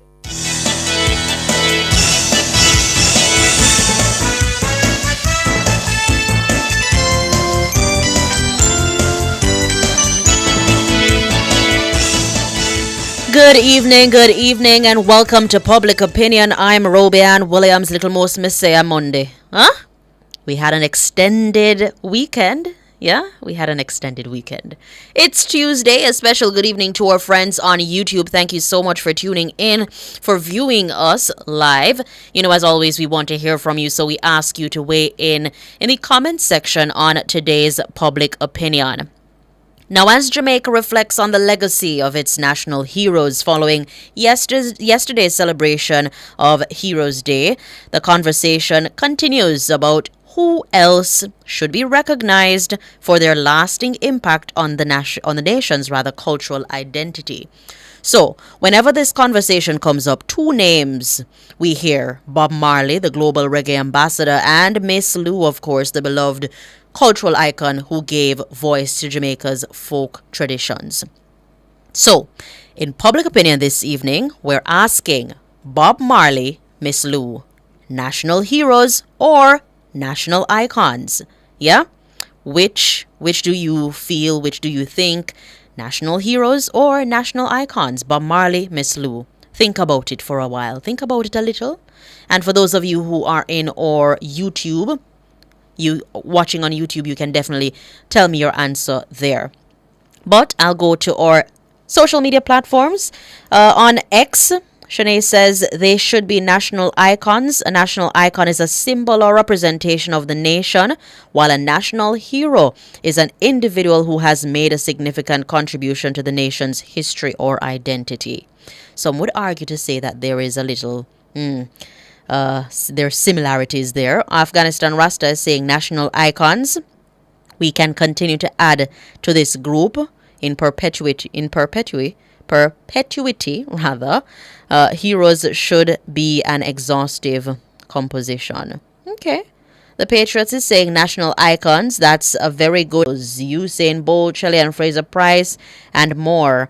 I'm pretty sure all can't be named national heroes, so it's fitting to have that category of national icons. No Slick Ting is saying national icons. What our heroes have done is above what one can do for one's nation. They fought blood, sweat, and tears just to free up with people knowing their outcome. Yeah? And Denise McKenzie is also saying national icons. It seems as though we have a lot of people saying national icons rather than national heroes. That's on our platform, or X platform. Going on over to Facebook, where most of the comments here, they consider Bob Marley and Miss Lou as national icons rather than heroes. Ricardo Portier is saying national icons. Ricardo Evans is saying both heroes. Okay. And George Elliott is saying national icons. They are in a cultural and musical class by themselves. A sporting great like Usain Bolt should also fit into this category. All right. Cleveland Richards saying national icons. Bob Marley did not fight with anyone to save this country. Okay, Cleveland, we get you. Christine is saying national icons. So too, Donna. Lily Rose also saying national icon, saying that they haven't reached the stage of national hero. They haven't done the hero contributions, but surely they do the icon with their talent. We have to know the difference. Not everyone is a hero, and people who know better saying this. Philip Jackson is saying the PM never eat late and go in bed and have nightmare dream. Philip Jackson always coming with some proverbs of some sort. He went on to say, then come make this announcement. It must be on consultation and advice. Okay, yeah. And this has been under consideration for a while, this topic, national heroes or national icons. Should we have a category national icon? Shirley Brown is saying national icon, and she's saying neither Bob Marley or Miss Lou fits the qualification stipulated in the Constitution for national hero. Jamaica Snapshot saying national icon, saying that they did not give up their lives or freedom for anyone. They just improved their craft, which in turn promoted the Jamaican culture. Herbert Hines is saying national icon, leave hero to those who contributed more to our political development as a nation. Okay. And he's saying including Chief Taki as the 8th national hero. And cap it at that. All right. Let me see if I can get in some more. Winchester Johnson is saying national icon should be the right category. If you're just joining us on the heels of our National Heroes Day, we celebrated National Heroes Day yesterday, Monday. So we're asking Bob Marley, Miss Lou. It's a conversation that has been ongoing for years now. National hero status or a national icon category. Courtney Christie is saying icon 7 is enough. Bob Marley and Miss Lou, well earned, well deserved. Okay. Celia McCoy is also saying icon, and she's saying that no more heroes needed. We don't want a more hero. That is what Celia is saying. Original Boss Lady also agreeing national icon. Seeing national icon again from Lady D. Yeah. And a lot of these comments, as I said before, sticking with national icon category, saying that a national icon category can be reserved for like Bob Marley, Miss Lou, Usain Bolt. All right, Audrey Allen is saying if we're to be guided by the definition for being a national hero, they would not be qualified for such national icons, though for both. Rosalind Buck is also saying the same. Sharing similar sentiments are Warren McLeod, Stacey and Reynolds. All right, it's fair to say that all the comments so far have been in favor of national icon category for Miss Lou and Bob Marley. Edgar Gordon saying that Bob was part of a group. Yeah, starting with the comments here on our YouTube channel. Jacqueline Thomas says Bob Bolt and Miss Lou, icons, straight. Yeah. Brick Road, national awards are now a dime a dozen. Beanie says he's a... I want to congratulate Beanie Man, yes, and also Bounty Killer. Let me see. Brick Road says national awards are now a dime a dozen. Beanie says he's a bad man and Bounty... I'm done with this. Okay. All right. Samantha is saying national icon for both Bob Marley and Miss Lou.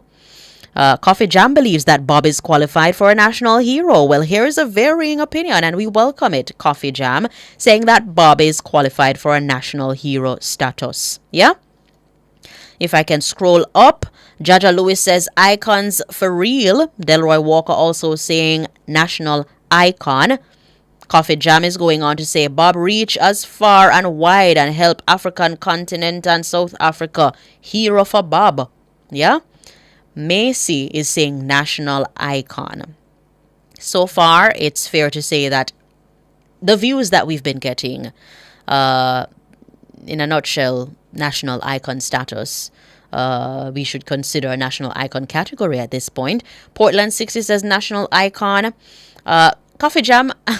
Coffee Jam, I welcome your comment. Hero for Bob. And let me see. Alex Smith says hero is an old common word. National icon sounds great. Icon is powerful word, is a powerful word with many meaning. Okay. Nadine Nicola is saying Bounty looked dapper yesterday. Yeah, the man looked clean. They did look dapper for true. Then they look dapper for true. Then come out strong. Marlene P is saying no more heroes. Yeah. Rich Richards, Bob Marley is a hero long time. All right, see, you get company. You get company coffee jam. Rich Richards saying that Bob Marley is a hero long time.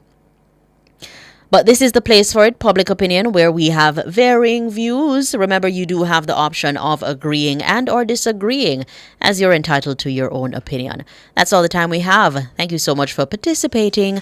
Up next, the Business Report.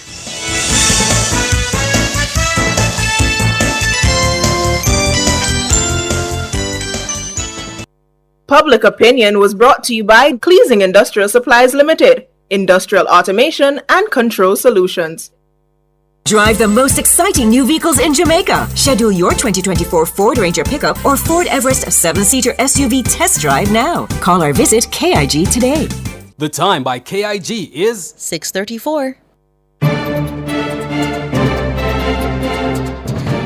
Hello, good evening, and welcome to Nationwide's Business Report. I'm Robianne Williams. Facebook and Instagram owner Meta is to introduce facial recognition technology to try and crack down on scammers who fraudulently use celebrities in adverts. Elon Musk and personal finance expert Martin Lewis are among those to fall victim to such scams, which typically promote investment schemes and cryptocurrencies. Now, Meta already uses an ad review system which uses artificial intelligence, AI, to detect fake celebrity endorsements, but is now seeking to beef it up with facial recognition tech. It will work by comparing images from ads flagged as being dubious with celebrities' Facebook or Instagram profile photos. Now, if the image is confirmed to be a match and the ad a scam, it will automatically be deleted. Meta says early testing of the system had shown promising results, so it would now start showing in-app notifications to a larger group of public figures who had been impacted by so-called celeb bait. A McDonald's sandwich has been making people sick in the U.S. That's according to the Centers of Disease Control and Prevention, CDC. Now, E. coli, a type of bacteria that can cause serious stomach problems, has been found in McDonald's Quarter Pounder sandwiches, the CDC announced on Tuesday. So far, the CDC has recorded 49 cases of illnesses across 10 states. 10 cases resulted in patients being admitted to hospital, and 1 person has died. Most of the cases were recorded in Western and Midwest states. That's according to the CDC. And finally, in the currency markets at the close of trading today, it cost 158 Jamaican dollars and 93 cents to buy $1 US, 206 Jamaican dollars and 85 cents to buy £1 British pound, and 114 Jamaican dollars and 92 cents to buy the Canadian dollar. That's the Business Report. I'm Robianne Williams. Good evening.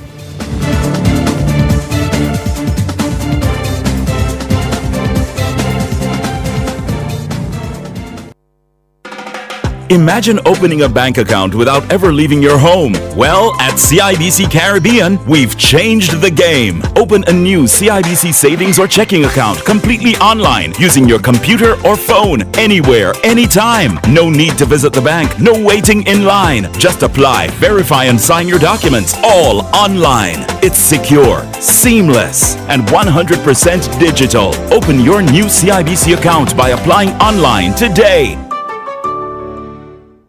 So where you get? The new Popeye's blackened chicken sandwich, my girl. The flavor just hits different. Blackened like it burn up? Nah, man. Blackened because of the color of the Louisiana herbs and spices. Blackened like the flavor buck. No breading and the seasoning soaked deep in the chicken. But get yours and try it, cause me nah share yours. Get the new Popeye's blackened chicken sandwich. Limited time only. Love that chicken from Popeyes. Are you ready to turn your sales and marketing skills into high earnings? Nationwide 90FM is searching for business development executives to build lasting client relationships. If you have experience across all stages of the sales cycle and possess strong communication, negotiation, and time management skills with a proven sales track record, this opportunity is perfect for you. Join our team and work with the top corporate brands, media agencies, and of course, our on-air personalities. Enjoy networking opportunities, professional growth, and competitive commissions. Ready to take the next step? Send your resume to hr@nationwidenewsnetwork.com today. Question, tell me what you think about me. Strong, achieved, accomplished, ambitious, going places, making moves up the ladder, successful, happy. Girls trip, girls flex, girls power, just you, yourself, your friends, and you. Miss Independent. On a lunch date, over drinks in the club. I'm fine by myself. I'm all about me. I don't need a soul. What purpose man serve? Man of crosses. I do everything myself. Miss Independent. All these qualities makes you good? Then hold on. Now you see him when I complain, say good man hard to find. I joke this. Join me, Rodney Campbell, every Tuesday from 9 to 10:30 p.m. for Affairs of the Heart, right here on Nationwide 90 FM. This Tuesday's topic: if every day you independent and no need man, why you call we a night? Ooh, it's something about the way she moves. Affairs of the Heart is brought to you by Supermed Pharmacy, Super Happy, Super Healthy, Supermed, and Durex, distributed by Massey Distribution Limited, Jamaica. Are you ready to turn your sales and marketing skills into high earnings? Nationwide 90FM is searching for business development executives to help us grow our business and build lasting client relationships. If you have experience across all stages of the sales cycle and possess strong communication, negotiation, and time management skills with a proven sales track record, this opportunity is perfect for you. Join our team and work with the top corporate brands, media agencies, and of course, our on-air personalities. Enjoy networking opportunities, professional growth, and competitive commissions. Ready to take the next step? Send your resume to hr@nationwidenewsnetwork.com today. Catch the E-Zone with me, the Stinger Honeybee, alongside Kareem Boy Ting. as we turn up the heat in the street. New show. New vibes. Same us. Same us. Monday to Friday, 3 to 5 p.m. Right here on Nationwide 90 FM. We'll bring you entertainment news. We'll take away your Monday blues. You don't want to miss a week with us. We'll talk health. Well, jump into the mix. Or the hot seat. Don't miss the brain buster. Or the crazy giveaways. I mean, is this planet Earth? Is it? I don't know. Let me check. Either way, it's got a buzz. And a bugger thing. Informative, educational, insightful. Let's talk justice. Tackling topics like constitutional rights and reform, domestic violence, and rights issues that affect you. Let's talk justice every Monday from 1 to 2 p.m. on Nationwide 90 FM. Call in, share your thoughts, be empowered, know your rights, and let's talk justice, ensuring access to justice for all, courtesy of Jamaicans for Justice. As we grow older, there are many challenges that we have to confront, but these years can represent the best in our lives. Coming of Age during Nationwide This Morning on Thursdays explores issues persons 50 and over confront. It also provides expert opinions on how we can improve the quality of our lives as we get older. That's Coming of Age, this and every Thursday during Nationwide This Morning at 6:51 a.m.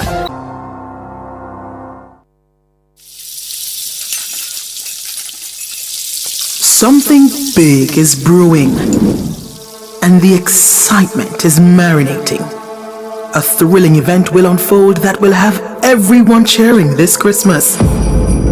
Talents will gather with their knives and prepare themselves for battle. When the dust settles, only one will be left standing to tell the tale. What's at stake?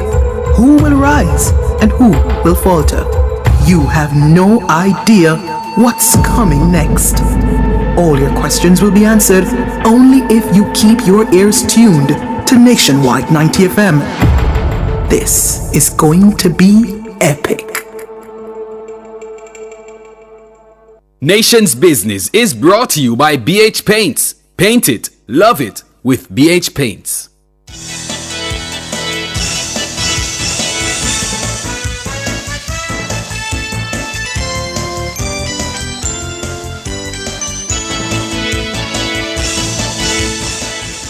$18 minutes going up to just turned 17 minutes going up to 7. We're inside the nation's business. I'm Cliff Hughes. And I'm Ricardo Brooks. Well, the so-called FinSAC Commission archives have been released. The archives contain submissions detailing the experience of debtors who were impacted by the financial meltdown in the 1990s. The commission, you may recall, was established way back on January 12, 2009. It undertook a comprehensive examination of the factors which contributed to the near collapse of the country's financial system in the 1990s. However, the commission did not deliver a final report. The Finance Minister, Dr. Nigel Clark, says the financial period led to an accumulation of debt that took some 30 years to be wound down.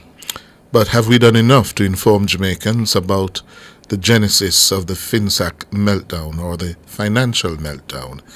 To help us with a perspective, we're being joined this evening by author of the book Too Black to Succeed, The FinSAC Experience, Valerie Dixon. That book was published in 2019. Good evening, Ms. Dixon. Good evening. Good evening. First of all, your reaction that up until now we have not had a final report, and You're a little low. Let me turn up my phone and. Hello, are you hearing me any better? I'm here. Mm-hmm.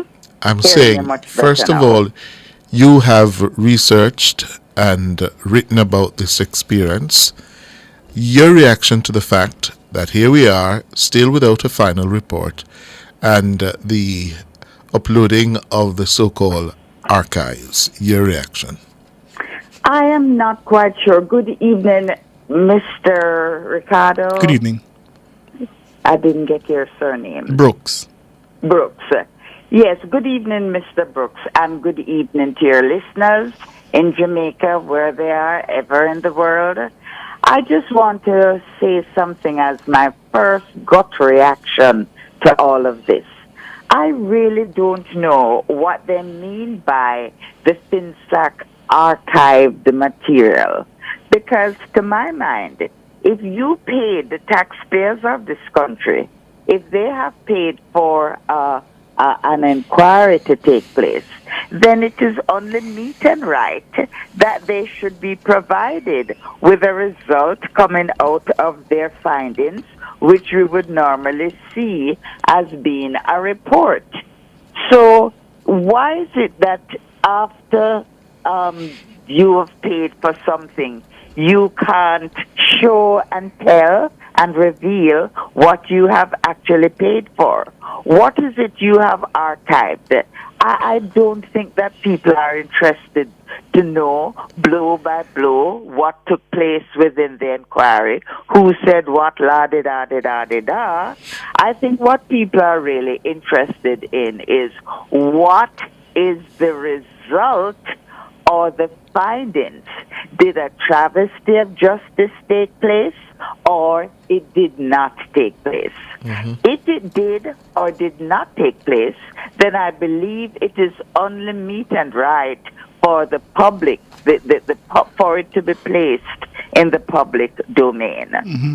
I also need to point out that not everyone whose assets and collateral and their belongings, possessions were actually FinSAC. Not every business. Only 44,000 Jamaican mainly black business people were actually, destroyed. The others were, for what reason or other, just normal people who were, some were in business, some were not, who went to the bank and took out their loans, had their business plans, etc., and received loans so that they could do their business. It was when the banks, the local indigenous banks, were deliberately destroyed, and I hope we do get a chance to touch on the real cause of the financial meltdown of the 1990s. It was when those business people who had their collateral, like house titles and other things, cars, artwork, and whatever it is you put for the bank to hold until you finish paying for your loan. It was when the then government of P.J. Patterson, with Omar Davis as finance minister, destroyed all local, the word local is important, local and indigenous banks and insurance companies, that people began to realize, but hey, my title is locked up inside there. How am I going to get it back? Some people had actually paid off their loans, received no statement of account, nothing to indicate that they could come and claim their collateral back from out of the bank. Everything was just taken up, lock, stock, and barrel, and placed. And how many of those? How do you know? Do you know how many? Yes? Do you know how many people fell into that group as against the 44,000 businesses? Well, I will put it this way.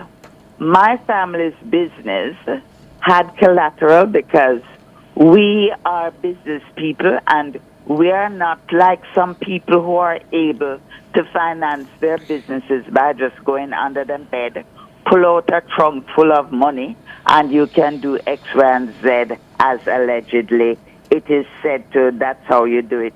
Some people do business. No, we use the banking system like all good citizens would. And how many of those people at the time you've been able to document? I would say about 24,000 people, and I'll tell you why I have chosen 24,000.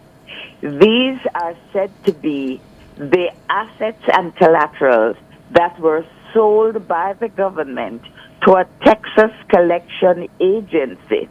And I would like to go a little bit into that today.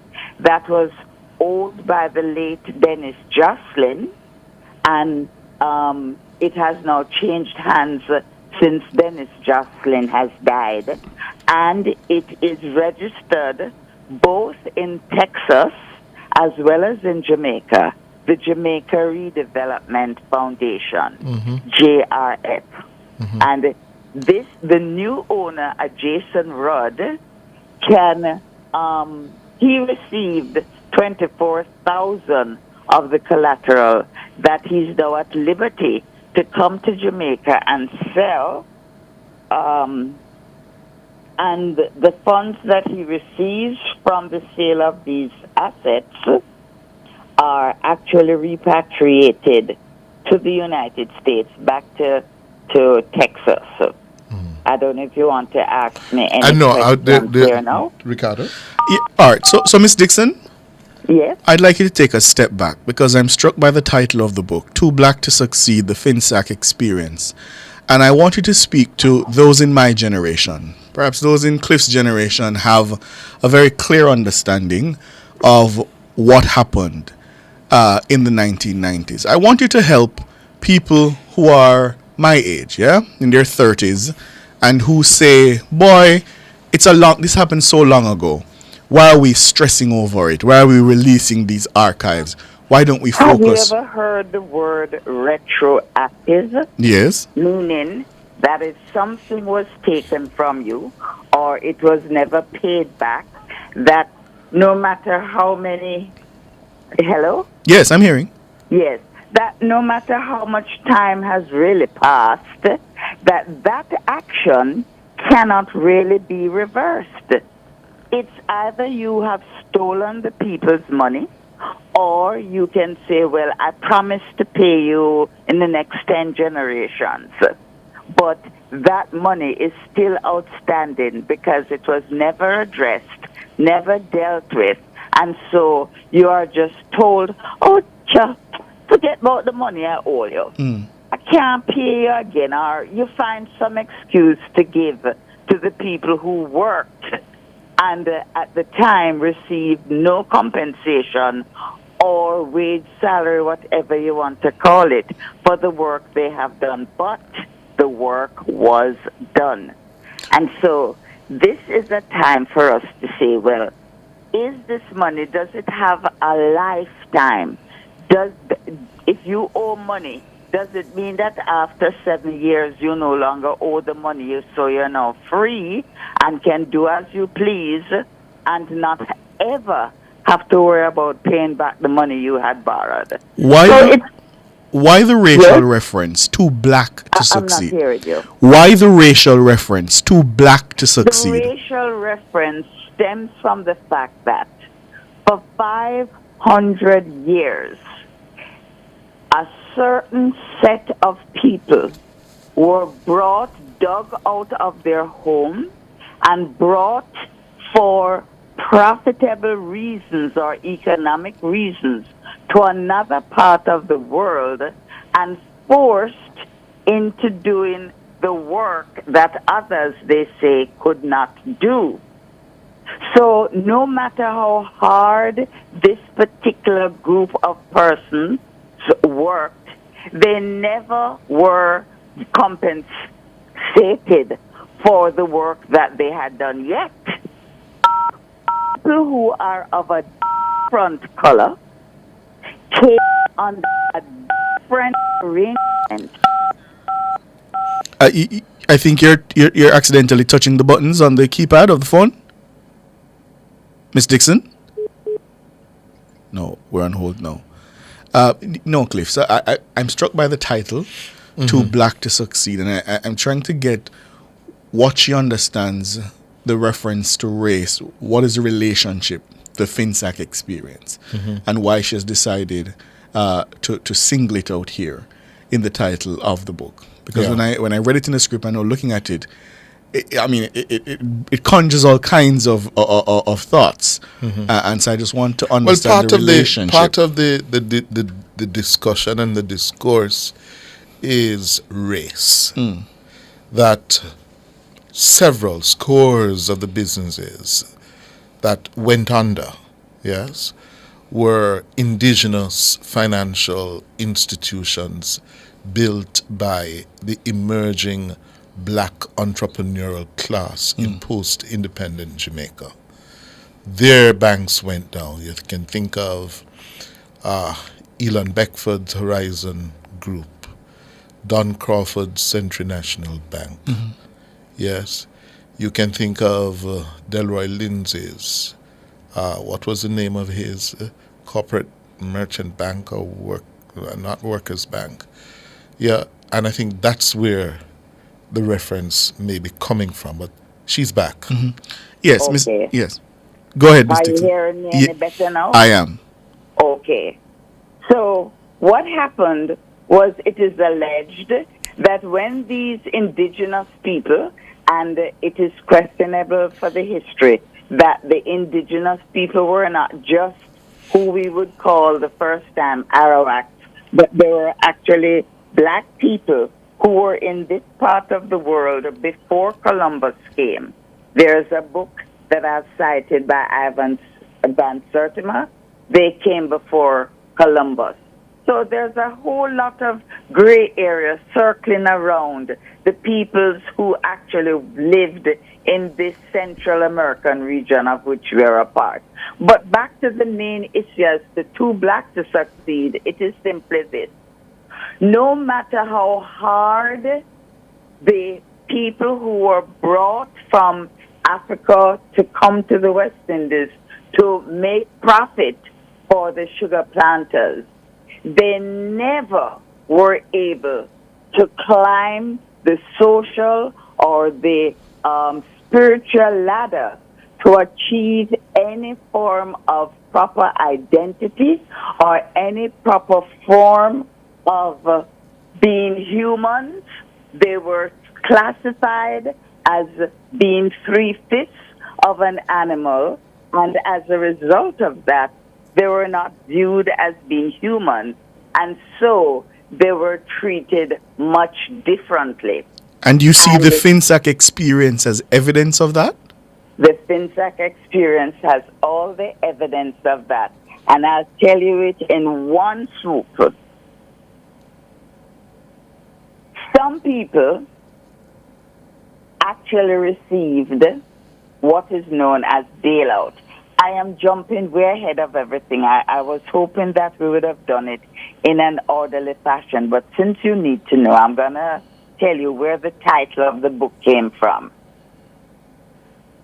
Some people, when they were destroyed, they actually were put together as a group and lumped as brown people, and they were able to get bailouts or compensation for the amount of monies that they had lost during the financial meltdown. What's evidence of that, Ms. Dixon? That people were grouped. I'm not justice here tonight, but I will just tell you one statement that makes you wonder why the society is built the way it is built and how the title Too Black to Succeed came about.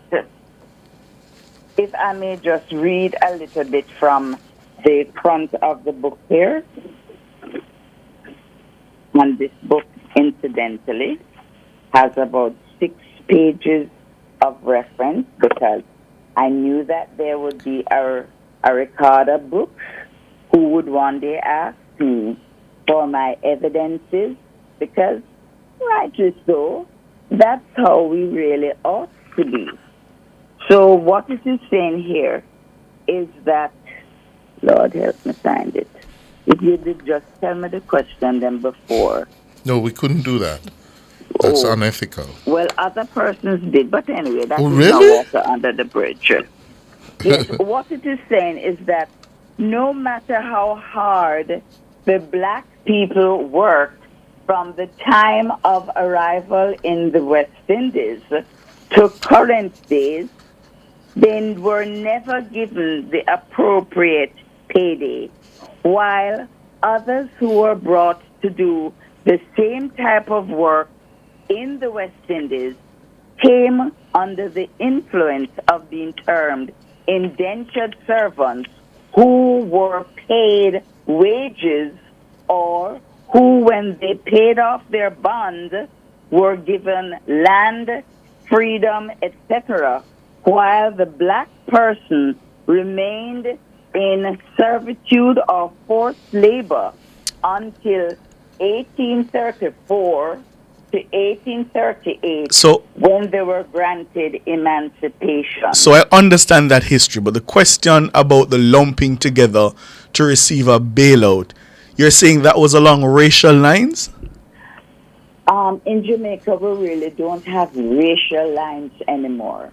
What we have Or class lines? Class lines. Okay. And it is coincidental, and I don't believe in coincidences, that the majority of the population of Jamaica happens to be about 90% black people, and yet the 90%, just a sprinkling of that 90% has been allowed to have upward mobility and arrive into the gentry class. It was not until 1861. Mrs. Dixon, that the brown people in Jamaica were given things like the right to enter into their white, usually their father's white planter class, and were given the right to vote.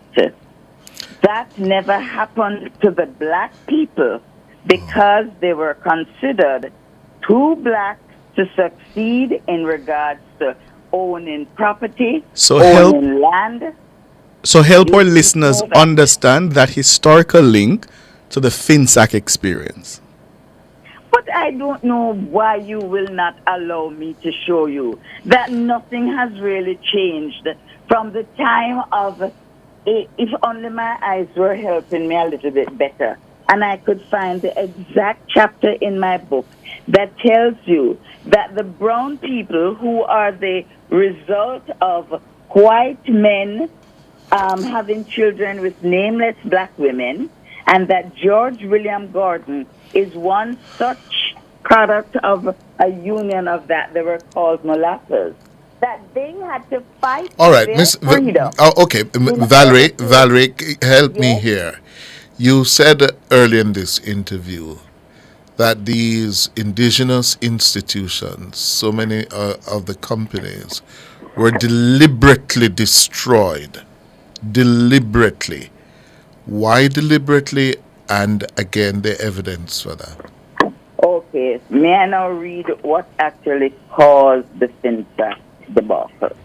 It's not a long chapter, but I'm not going to allow you to tie me up here today.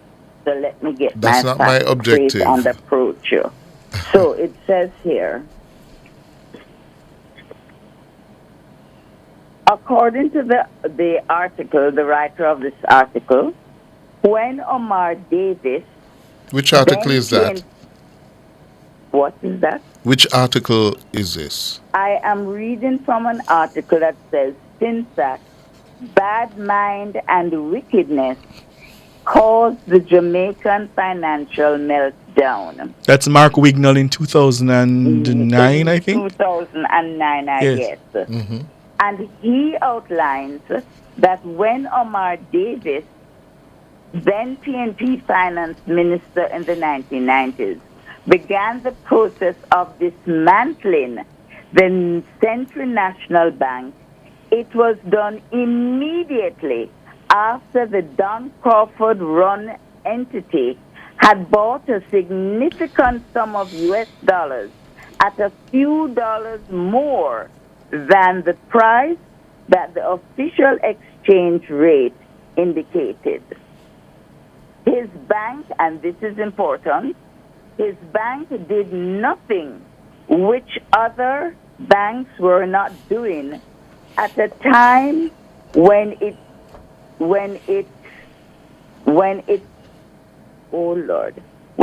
inept PNP government was struggling with managing a market economy which it knew little or nothing about. When the sale of the dollars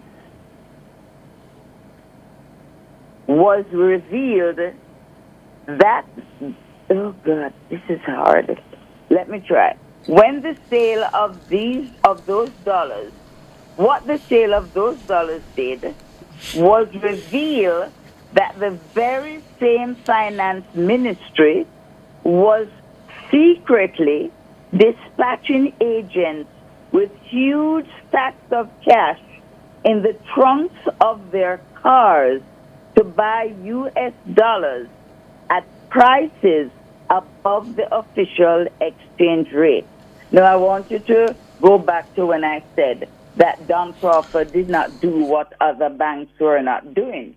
I want to also bring you to the point that Don Crawford received effusive praise, probably from effusive praise publicly from the Minister of Finance, Omar Davis, for his expansion program. Yet, it was the same ministry that destroyed him and his group of companies. And it was remarked, allegedly, that he was not one of the regular type of entrepreneurs that we have been accustomed to having in Jamaica. So, as the author of this book, you relied heavily on that article by Mark Wignall. You're crazy, Mr. Brooks. It's That's Mr. Hughes. Of references I have. I have a section called an appendix, and in it I am trying to show, and I have shown, that the treatment meted out to the black entrepreneurs of the 44,000, that we received a different treatment. Let me repeat that in case you didn't hear me. I heard you the first time. You heard me the yes, first time? very clearly. I heard you the first time. One of the persons, and I will call his name because his quotation is in the public domain, the deacon in the Roman Catholic Church, Ronald Thwaite, described FinSac as being the greatest transfer of wealth from the poor to the rich since slavery. No. Question to Thwaites you, didn't Mr. do. Brooks. Thwaites didn't do that. Which No, Miss Dixon, Miss Dixon, Miss Dixon. But I am very familiar with the context of that famous quote from Ronald Thwaites. Who makes up the Because poor? hold on. No, me not holding on. No. But you don't come here without being questioned. No, ma'am. No, ma'am. Valerie Dixon, that quotation was indeed made by Ronald Thwaites. And that quotation was a description and a criticism of the sustained high interest rate policy at the time by the Omar Davis P.J. Patterson administration. You may very well argue that sustained high interest rate policy was a major factor in contributing to the collapse of several businesses and financial institutions in Jamaica. Can we then go into looking at how that No, Miss Dixon. No, Miss Dixon. We're out of time. We are out of time, ma'am. Thank you very much for your time. Valerie Dixon, the Too Black to Succeed, the FinSac Experience. Thank you, ma'am. After the break, Nature's Paradise. Oh, no Nature's Paradise this evening. Remedies. It will be Nature's Remedies. It will be time for your calls. 630-9371-4, 618-8255. Those are the numbers to call.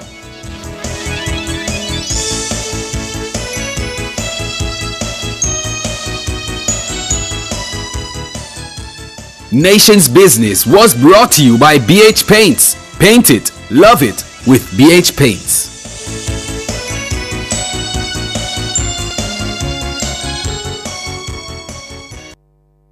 The 5% Club is now taking new members. Sounds exclusive? We don't want it to be. You see, it's made up of less than 5% of women who get screened for breast cancer in our country each year. At Sagicor, we've made it our mission to help to change the statistics. In fact, with 5,000 more women getting screened, we can officially become the 6% Club. And we won't stop there. So please get checked. Early detection saves lives. Go to bit.ly/5% Club JA. Mark your calendars! The biggest shopping experience of the year is back! Get ready for the Jamaica Observer's Take Style Out 2024, happening October 24 to 26. It's your chance to shop and save with incredible deals from your favorite stores. You don't want to miss out on the unbeatable deals happening all across the island. Shop till it drop from Kingston to Montego Bay and everywhere in between. Powered by NCB, Multilink, Island Car Rentals, and Edge 105 FM. Make lasting impressions.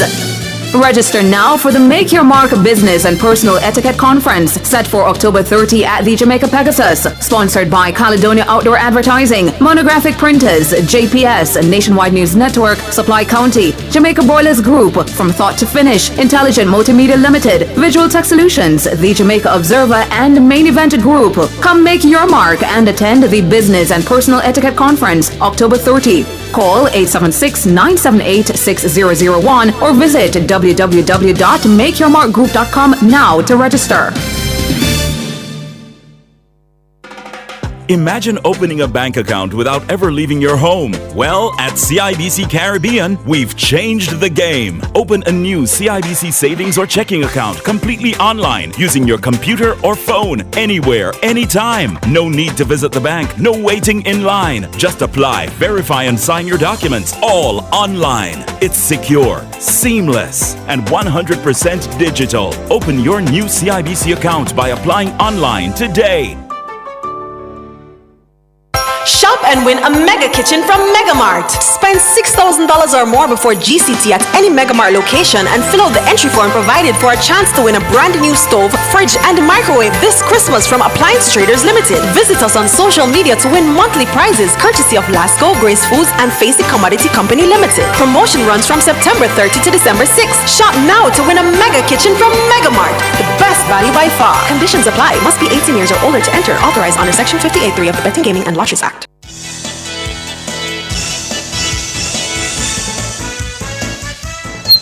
Minutes after 7. Thank you so much for staying with us here on Nationwide at 5. We are taking your calls 630-937-124, 618-8255. But just before we go to the phone lines, I do want to hear more about the quote, because I've heard the quote before, obviously. Mm-hmm. And as I was saying to Miss Dixon, my generation, the millennials, and certainly Gen Z, when they hear of FinSac, a lot of times the question is, why should we care? Mm-hmm. And I understand the government to be saying these archives will assist in the understanding of that period and what it cost the country. But we're not a reading people. Mm-hmm. So the idea that most people will sit and go through, I've started to go through the documents, it's unlikely to happen. Mm-hmm. So let me go back to the quote from Ronald Thwaites. Mm-hmm. You were attempting to explain the context in which that quote was made. Let me hear that. First of all, I know the quote very well because Thwaites said that quote in an interview with me. Ah. Yes, it was in an interview with me he made that quote. And that quote was a criticism of the sustained high interest rate policy that was going on at the time under the Patterson administration, of which Omar Davis was the finance minister. Mm-hmm. Later, after the financial meltdown, yes, the sustained high interest rate policy, and you would have heard this, was identified as the basis of the collapse of several of the institutions, because what happened, you borrow money at, let us say, 10%, and you collateralize it at that interest rate. The government of the day jacked up interest rate to, it went as far as 100%, yes, all in an effort to mop up the supply of money, liquidity in the economy, because it was felt, the theory was that if you reduce the supply of money in the economy, then you would be able to bring down inflation, because people would not have money to spend as much, to spend and to buy scarce foreign exchange. That was a theory. Mm-hmm. It was meant to be an initial shock to the system, that is, high interest rates. However, it just went on for too long. Mm-hmm. And viable businesses, viable loans just became unsustainable. Pause. Because I've questioned, because I've seen that in the literature, and I've questioned, certainly there must have been voices at the time who were urging the minister to bring that policy to an end. Yes. Why didn't he follow it? Your best recollection. Those calls. Why didn't he heed those calls? Looking back now, 2020 vision, I think at the time, as a country, as a media, as an academic community, those of us in politics as well, frankly, the level of financial literacy was wanting, was not strong enough. Cabinet ministers told me after that Omar Davis virtually terrorized cabinet members into thinking that this was the orthodoxy, this was how it ought to go, and he was not effectively challenged. Yeah? Being the PhD he is. Being the PhD he is. Yes? And as a result, we pay a heavy price for a policy that had gone terribly wrong. There's also the issue, Ricardo, and some people don't want to hear that, but if we are going to be faithful, yes, to the truth, some of these institutions were also being run by executives who were conflicted and in an environment where the financial regulatory system was weak. People were making, were doing financial engineering, yes, without what we now have as a solid regulatory framework Right. to guide what you could do or not do, what ratios you need to maintain in terms of ensuring the viability of a financial institution. That was absent. It was later, having had the meltdown and the experience, put in place the we put safeguards. those guardrails in. What do you mean when you say they were conflicted? They were conflicted, for example, you running a bank, you were the chairman, the executive chairman. You know what executive chairman You have executive mean? power and you chair the board, right? And exactly. And then you had the emergence of groups of companies. So you had a merchant bank, you have an insurance company, you have which other one? Merchant banks, insurance, you would have probably a securities dealership. Yes? So you had several finance-related entities of which you were Involved. an executive chairman or definitely involved at a very senior and influential level where you could impact decision-making. The politics has always been competitive. So I imagine again at that time you'd have somebody like Edward Seaga as the opposition leader. Yes. Who I must imagine was part of the urging to be careful, because he certainly had, well, he's credited as having good financial management skills and financial management know-how. What was his role in terms of your recollection of him being in the parliament, standing up? I imagine as we have the competitive politics that First must of have all, happened. I recall two major interventions by Seaga. The first would have been about the PNP came back to power. 89? 89, February. 89. Michael Manley came back to power, stressing continuity. He had had his road to Damascus conversion from democratic socialism to the market economy. He was going to follow orthodoxy. Yes.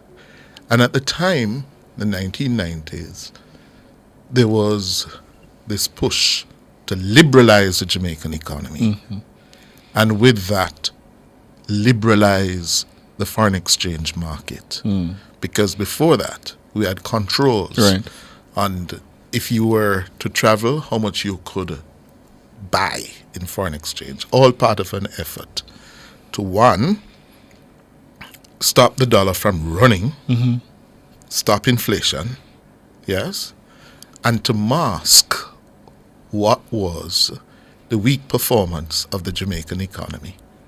Yes?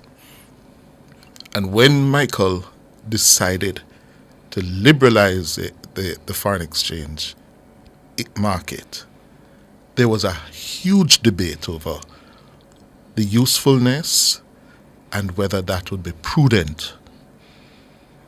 And The liberalization of the foreign exchange. whether that would be prudent. Yes.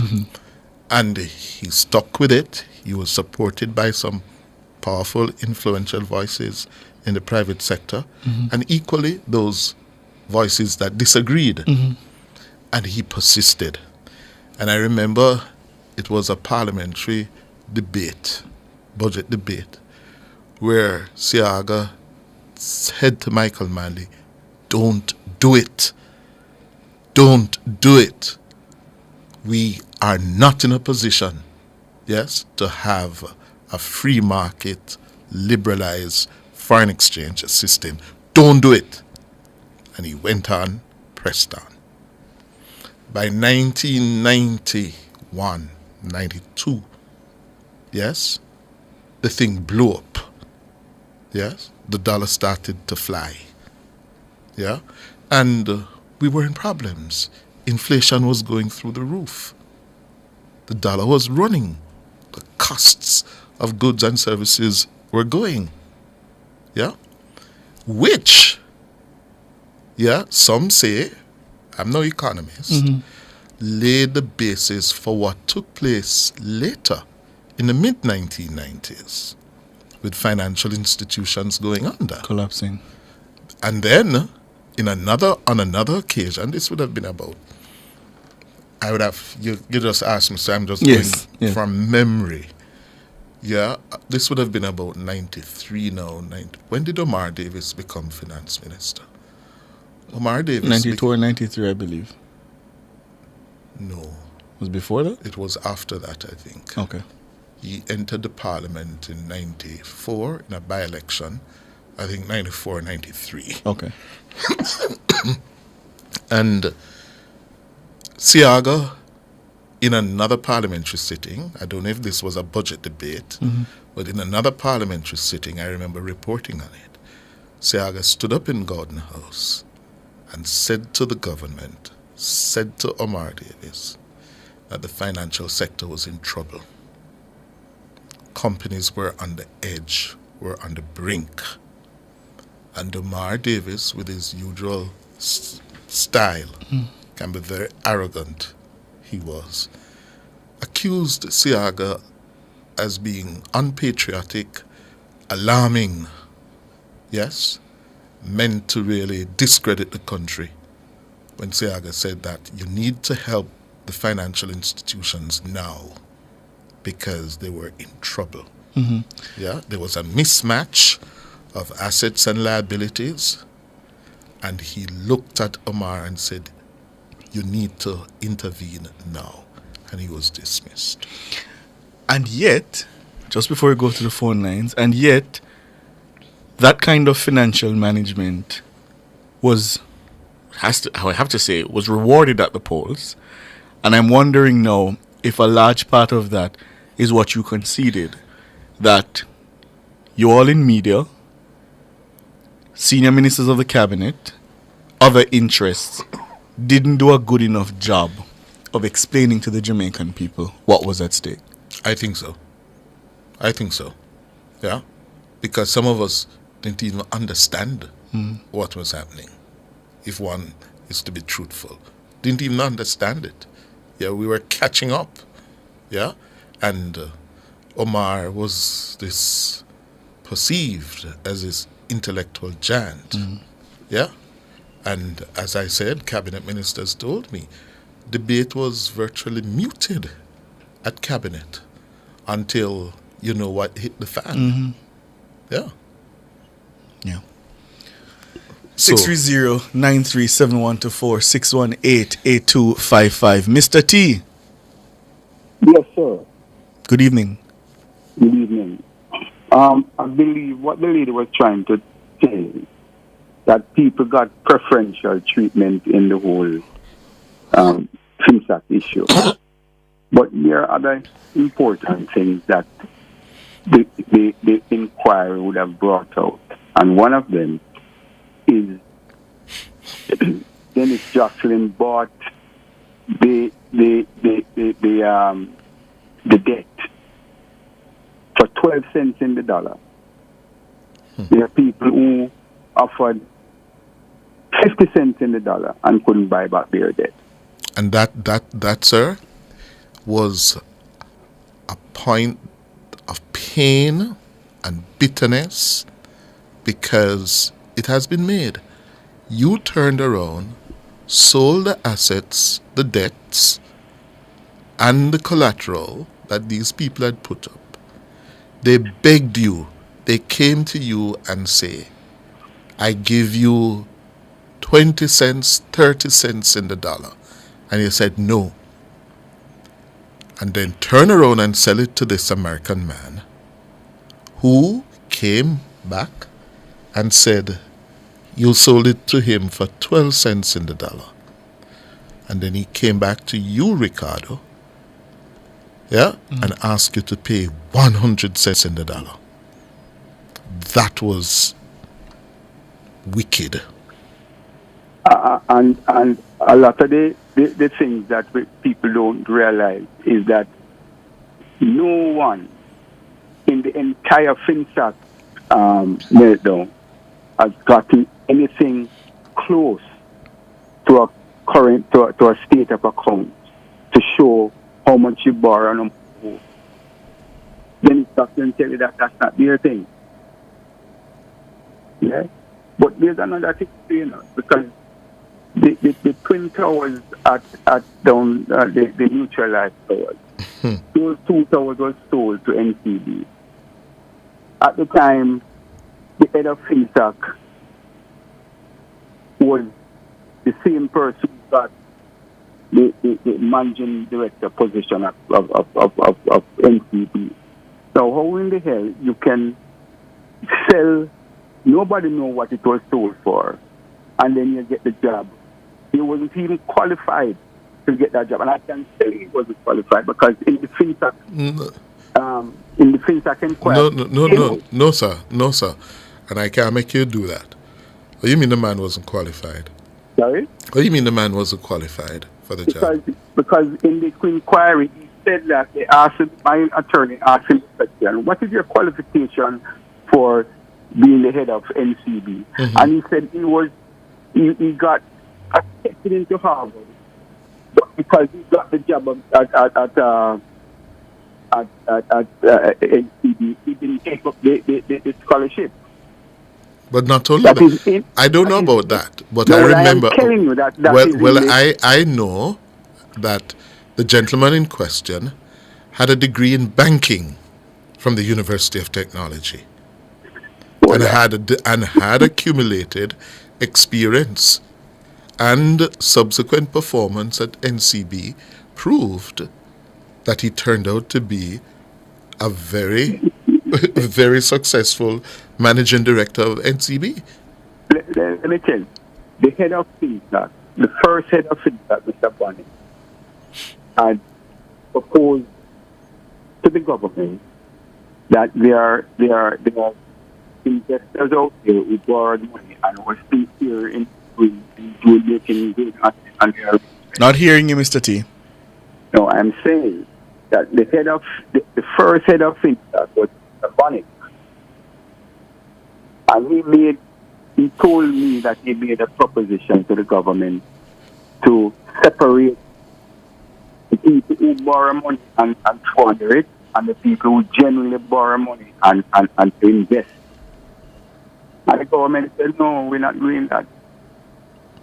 We went dump everybody because there are people who get loans with no collateral. So that is the thing sell for 20 cents, about 12 cents in the dollar. Because there were people there with debt that they couldn't show any collateral for. Well, he said, so these are the questions, these are the issues that beg a final report from the Commission.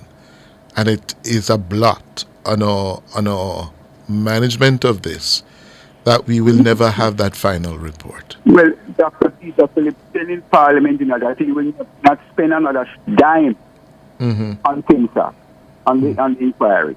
And that's what shut it down. Yes. Right? That's public knowledge. All right, sir. Right? Thank you. Richie, good evening. Yes, Mr. Day. Good evening. Good evening, Daddy. Good evening, sir.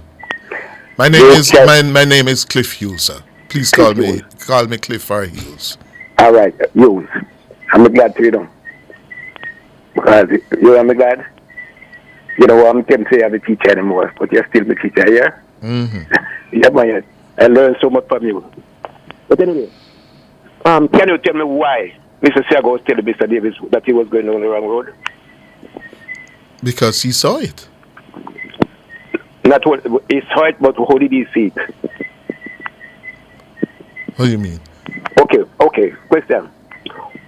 Can you tell me at what rate Mr. Siago used to borrow? At what interest rate Mr. Siago used to borrow the money, and at what rate Mr. Davis used to borrow the money? I don't understand that question. It's not Mr. Again, Siaga money. It wasn't Mr. Siaga's money or Mr. Davis's money. We used to borrow money at what interest rate? Mr. Siaga? When Mr. Siaga was Prime Minister, what rate did he borrow money at when Mr. Davis was Finance Minister? What rate did he borrow money at? Oh, you mean for the country? For the country. When he's seeking loans? Yes. Oh. Do you recall?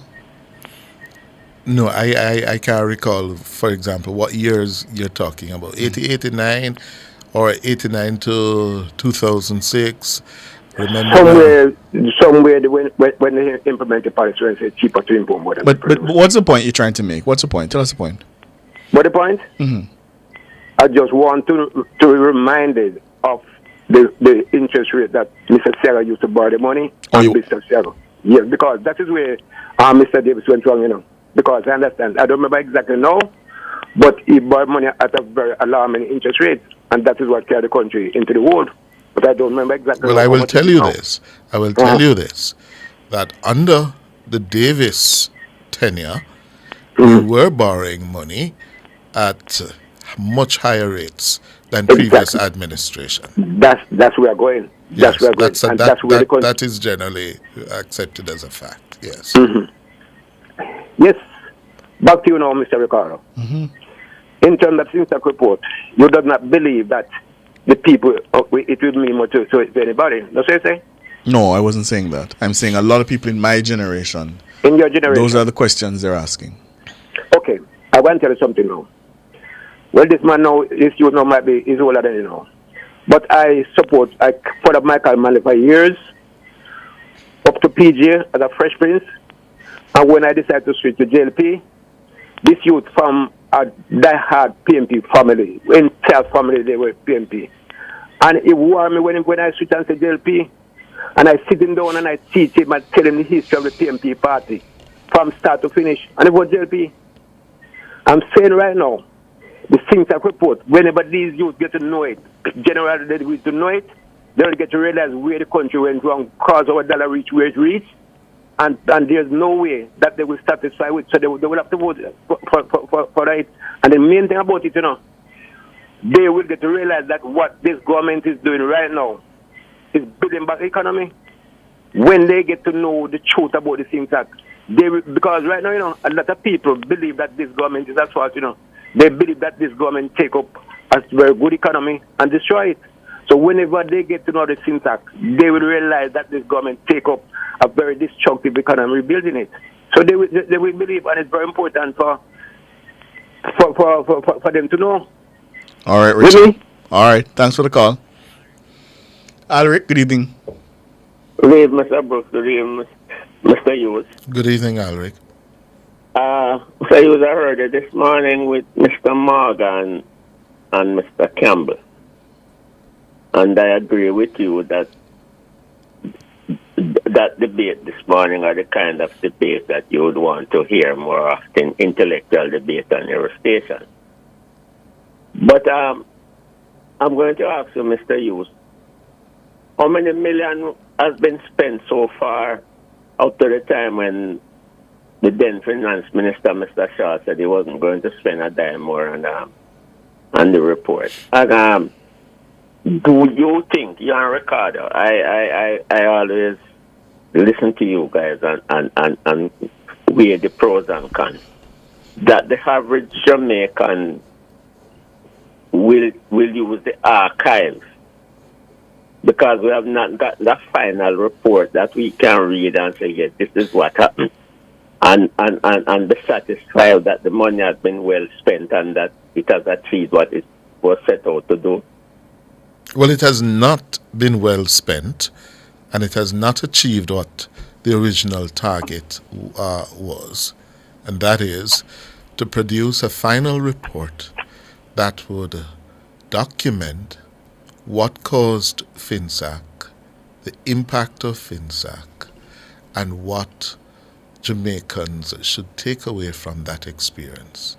We don't know because that report has not been done.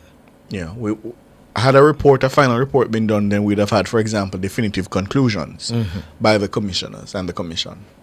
What we now have are some of the testimonies, the submissions, yes, that were made to the commission. Yeah, that's what we have. Mr. Hughes, Ricardo might be a little bit young, as he was saying, that his generation, but apart from the fact that it was a well-known fact that the high interest rate regime had contributed to the collapse of the economy. Do you remember, Mr. Hughes, that there were certain innuendos being bandied around that some of these indigenous banks were not following the banking rules in terms of how they were lending money and in terms of how It they wasn't were an innuendo. running the It bank? wasn't, Alric, it wasn't innuendo. It was blatant accusations that several of these indigenous bank owners were acting corruptly. Yes, and that would have contributed to the collapse of some of their banks. That was an blatant accusation leveled at them. Yeah. I want you to bring Ricardo up to speed now, because I can remember distinctly there was a little thing going around that some of these loans were given out on the verandas of certain guys when in the afternoon you stopped by to have a drink and then your friends came by, and whether true or false, loans were approved on the verandas. And that helped in the collapse of some of these institutions in accordance with what the then finance minister had introduced, the interest rate, Dr. Omar Davis. Yeah. So, it's just a pity that we haven't gotten the report now after so many millions of dollars. And we'll never get it. Could sit down and fine-tune it and see what really went wrong, and that we'll never make that mistake again. Yeah. Thanks, Alric. Cleveland, good evening. Yes, good evening to you both. Mr. Hughes. Yes, Cleveland. Say, I hope you're going to write you're writing books, Because you can tell the whole story of Finsa. It named Like a Rock. So the book name. I'm actually getting messages asking us to ensure that we cut the segment we just had when I was quizzing you. Yes. And post it independently. You're gone down low. No, I'm saying I'm getting requests for the segment to be cut where I was quizzing him about what happened for it to be posted independently. No, man. So we're going to have to make sure that happens. I think a lot of young people used to know some of these things.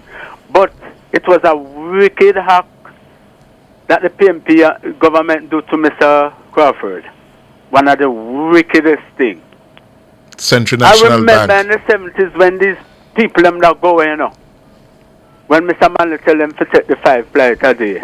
You know that. Mr. Crawford was another man that stay back here. I read about it. And by I helped him with one of those big hotels in St. Anne at the time. Mr. Crawford said he would never going to have to stay here. And to see what happened to him in the end. Oh God, man, I never know that wickedness could have gone to a person that really do love Jamaica. Yes. I mean, anybody, any local somebody could run into Mr. Crawford and get money to go and start something, And that it may be said, Cleveland was part of his downfall. Yeah. Yes, because that practice had its downside. Yes. Yeah? Because that's not how you bank. You shouldn't do banking like that. Well, sometimes I wonder about it, because say Mr. Patterson go to Calabar. And there were two of the leading person at Calabar, them old boys, something, And I wonder sometimes how Mr. Patterson feel. When it happened to Dan. But that was a blot on his time as Prime Minister. Gosh, man. Those Finsac years. Yes? God. That would, you see, like how we say COVID was the biggest political public challenge of all governments. Certainly up until 95, up until before COVID. The financial meltdown was the biggest challenge Biggest facing thing. post-independent Jamaican Yeah. government. Yeah. Yes, when you wipe out almost half of your gross domestic product. Yes, I always tell him wipe out the engine Yeah. of Jamaica. Mhm. Trust me. Boy, it's so hard. But sometimes Do I you pass remember? on to- Do you Huh? remember? Remember what? Do you remember Cleveland when the story broke that morning that they were locking down Century National? Yeah. I was in the newsroom. Have a run on it. Was there a run on the bank? It must have been a run. Yeah, my daughter used to work in the bank, and I think that knocked her out because then she was sick at home. It was a this time. shock. It was Yeah. a shock. That Took there her a was time to get back up on her feet because, you know. And So- Mr. Davis always going like in Brighton, everybody, you know, sir. You know, Ricardo. No care what Mr. Sergo that teaching, but we never listen to Mr. Sergo. All them, these radar people, I'll keep it up on radar them time too. Nobody never listen to Mr. Sergo. I told Which is, yeah, because, and that's something I've asked Cliff about, you know, because when I hear you all talk about that period, I mean, obviously I was, well, like 2, 3, 4, but I wonder. What year you born? 88. So I was at 6, 7, yeah, there about. Oh. So I wonder. Piss and tail, boy. I'll continue on, Nora. But no, I wonder how, in that kind of situation, a government would be re-elected and re-elected in 1997 by a landslide. Mm-hmm. And then again in 2002. Yeah. Yeah. Boy. That must have been a visceral Yeah, I tell you, dislike it- of the of the opposition. Well, the time it said the white man and his white man really and his black man time and they couldn't just say and it's what's going to happen again, you know, because you still have that type of people out there don't see. I the don't good think that so, is happening Cleveland. in- Hold on. Did Cleveland just concede that the Labour Party is going to lose? No, Is that what I hear? No, I'm not saying they're going to lose. Oh. They're going to lose. That would have Bugs would have put up the breaking news for you. But trust me, man. See? Oh, But God. let me just say something on the icon. Now, what did Bob Marley and Miss Lou do for fight for bring this country named Jamaica? What the two of them do? What? Yes. Cleveland, what kind of question that? Yeah. May I ask the question because they're trying to make them be hero. But maybe take a hero to be a person who was out there in the front line, keeping out the people them from capturing Jamaica. No, well, two things. I think the modern definition, I think that's the conversation we need to have. Yeah. The modern definition of who a hero is, right? Yeah. I think we have to have that conversation. Yes. But I am partial to one more than the other. I think one is a clear front runner that should be made a national hero. I'm less convinced about the other. But no, Miss Lou, certainly, in terms of what she did for our sense of self, Yes, our that's a language. different thing, sir. Sorry?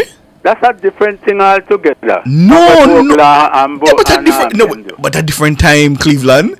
Nobody never enslaved. So you can't judge her based on that standard, which is what I'm saying. It has to be a different conversation of what modern day hero is. And in terms of what she did for our sense of, as I was saying, self, or culture, you know, to feel that it is something worthwhile and should be regarded and respected. Still don't fit in to be an hero, as far as me concerned. They don't match So in with then let me ask them you. hero them we All have. right, so let me ask you. That means you don't think anybody else should be added to that category. No, sir, me not going to see nobody else in my time has to be a hero. So we must They just have to fix do it at 7. Something significant in a way that that I mean them have to fight off the people and who want to capture. That is how our generation have come to understand and to accept hero status. Yeah. But what Ricardo is saying, and I agree with him, yes, this modern time Cleveland, heroism, has been redefined. Yeah. It's no longer marching down to Frome and leading the workers on strike, and no, it is about how you impact your country in terms of its sense of self, identity, your impact on the global stage. Yeah. Mali, whether you like it or not, Cleveland, is one of Jamaica's most famous citizens. Yes. Yes? So too, the iconic Usain Bolt. Yeah. Yeah? But your generation, you That's don't the see name, heroism from that. Yeah? But there is a case to be made for Miss Lou and Marley. No, sir, not for the hero. Perhaps Cleveland, if and when we become a republic, we could think about making the highest national honor the Order of the Republic. Yes. And therefore, you would have to have the conversation about whether somebody is a hero or not. The hero not fit them, this younger set of generation at all. I hear you. So we are going to clean out with me, walk across the stage at King's House and get my other national hero. What are you going to do? Our worries. Because look upon this two Bolt have to go be a hero. All right, Cleveland. Thank you much. Listen. Yes. It's 14 days to go to the U.S. presidential election. And according to the polls, it's dead heat. Yes. Tied. Yes. It can go anywhere. Yes. It's on a knife's edge. Yes. So they say. So the polls say. Yes. How do you see it? I'm starting to come around to your position that it could be, and I say this very cautiously, it could be a blowout in favor, and again, cautiously, Kamala Harris. Why do I say that? Yes. Right? The actual early votes, the actual data that's coming in so far, she is performing exactly where she needs to perform with the demographics that she needs to perform. And I think that spells positive news. Then I'm watching the other guy. I'm watching strategically where he's going, where he's spending most of his time. And that tells me warning signs are flashing for them. You don't spend 2 days in North Carolina as a Republican if you think you're winning. Yes. Right? That means you're on defense. Yes. You're trying to shore up those 16 electoral votes in North Carolina. Yes. Georgia, he's also spent a lot of time. That tells me he's trying to shore up states that he should be well ahead and comfortable about. Yes. Yeah? True too, she's shoring up the Rust Belt. She spent, I think she had 3 stops yesterday: Wisconsin, Michigan, Pennsylvania. But again, the early vote, places like Philadelphia, places like Atlanta, Detroit, running up the margins so far. It's a tentatively. I'm confident. Here's my theory. The polls are all within a cluster of numbers within the margin of error. And I believe, having been burnt by their significant underestimation of Trump's strength 2016 and 2020. in 2016 and 2020, they have now overcorrected for that. Yeah. And are actually undercounting Democratic voter intention. Or overcounting Republican support. Yeah. Yes. Yeah. 2, you look at the polls since Trump came on the scene 10 years ago. He has never gone beyond 46, 47, 48%. Ceiling. That's his ceiling. Yes. He has not done anything to expand that base, that core support. Because he's such a wretched, despicable man. Yeah. People don't like him. Yes. Yeah. So he has not expanded that base. The other thing I'm watching carefully, the same polls are now telling us that Republican support for Kamala could end up anywhere between 10 and 15%. 10 and 15%. That's significant. Yeah. If let's say the lower number, 10%. That could be decisive. That is decisive, especially in those 7 swing states. Yeah? And then the other thing I'm watching very closely in terms of the white women. Yes. Yeah? Yes. Clinton lost them. Obama lost them. Yes. Yeah, Biden lost them. And now Kamala Harris is performing way above those. She's in either terms of- even with Trump or ahead in some polls. Yes, yes. The other thing now is Trump's key strength, immigration and the economy. She's Almost now neutralized. Yes. it neutralized him on the economy. Yeah? And finally, politics is about your ground game. And now getting your people to the polling stations. Yes. Trump's organization don't have that. In fact, he's outsourced the get out the vote. Exactly. You don't Yeah. outsource that. Yeah. Yeah? And that's where I think it's not going to be even close. I see Kamala winning with anywhere between 52 and 55% of the popular vote. Yeah? Plus an electoral college vote well in excess of 270. As I said, I'm cautiously optimistic. It seems to be going in the right direction, but we will see. Garnet, you have 2 Jackie minutes. Thomas, stop. Jackie said, Cliff, stop hating Trumpy. I don't hate Trumpy. Trump is a despicable man. Yes, and I make it clear. For me, in politics and leadership, especially leadership Character of the matters. United States, character matters. I think I can't have a man who wants to be a dictator. Yeah, I can't support that. And he tells you, I can't vote for a man who's a groper and a rapist and a sexual predator. Not to mention a congenital liar. A criminal. Glenda Fleming says, "Where did you guys get your info?" That's not what I'm hearing here. Where are you, Glenda? It depends on where you are. Garnet, you have 2 minutes. How are you? Good evening. Good evening. Good evening. Good evening, Cliff. Good evening. Yes, sir. I just want to say, though, I am just sorry that Mr. Hughes did not allow Miss Dixon to finish her presentation because she have a lot to say. There, Cliff, there is a lot happen during the financial meltdown.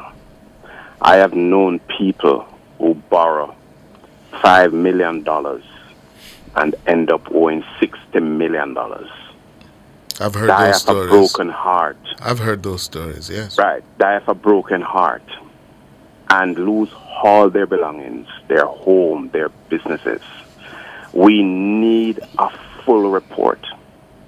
And we cannot put a dollar value on a full report. We need to know what happened, how it happened, and to ensure that something like this will never happen again to the Jamaican business people. That's all I have to say.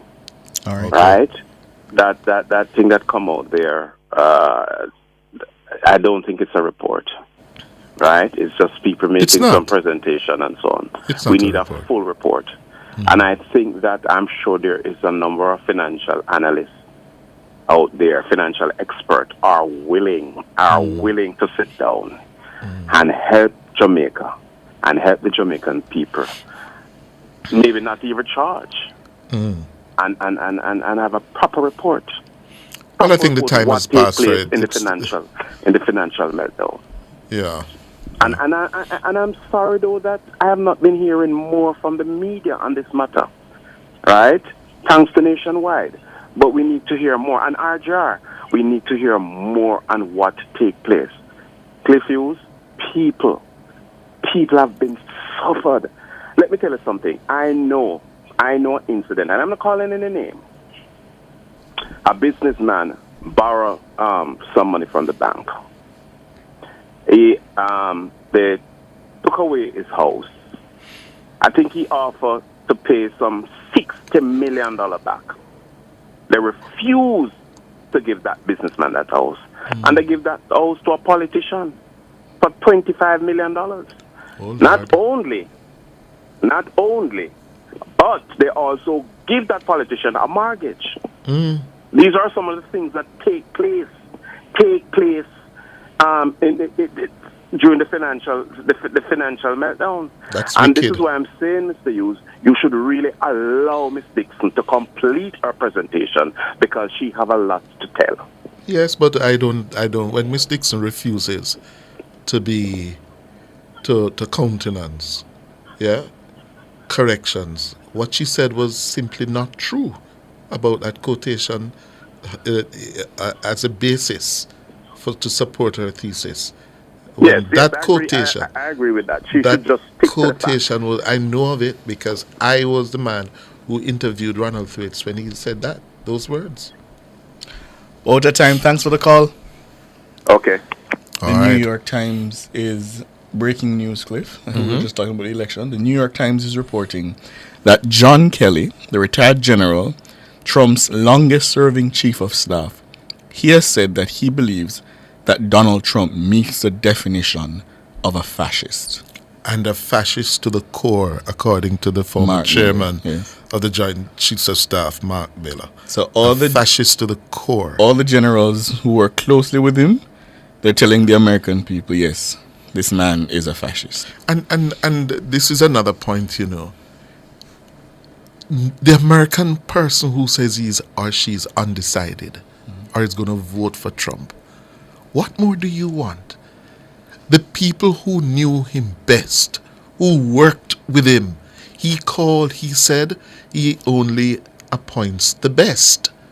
And these very best are now saying, listen, be wary. Beware, don't do it. Don't do it. Yeah, and people like Jackie Thomas and who you all, what more do you want? Jackie says good night, Ricardo. Good night, Jackie. Nora Gay Banton, thank you so much. We appreciate you. Andrew Glenn Anderson, thank you, sir. Cara Powell and the rest of my colleagues in the newsroom, the best in the business, thank you all so much. Our sponsors, our contributors, and you, our valued listeners, we appreciate you. I'm Ricardo Brooks. And I'm Cliff Hughes, reminding you, take care of your loved one and look out for your neighbor. Good night. Good night.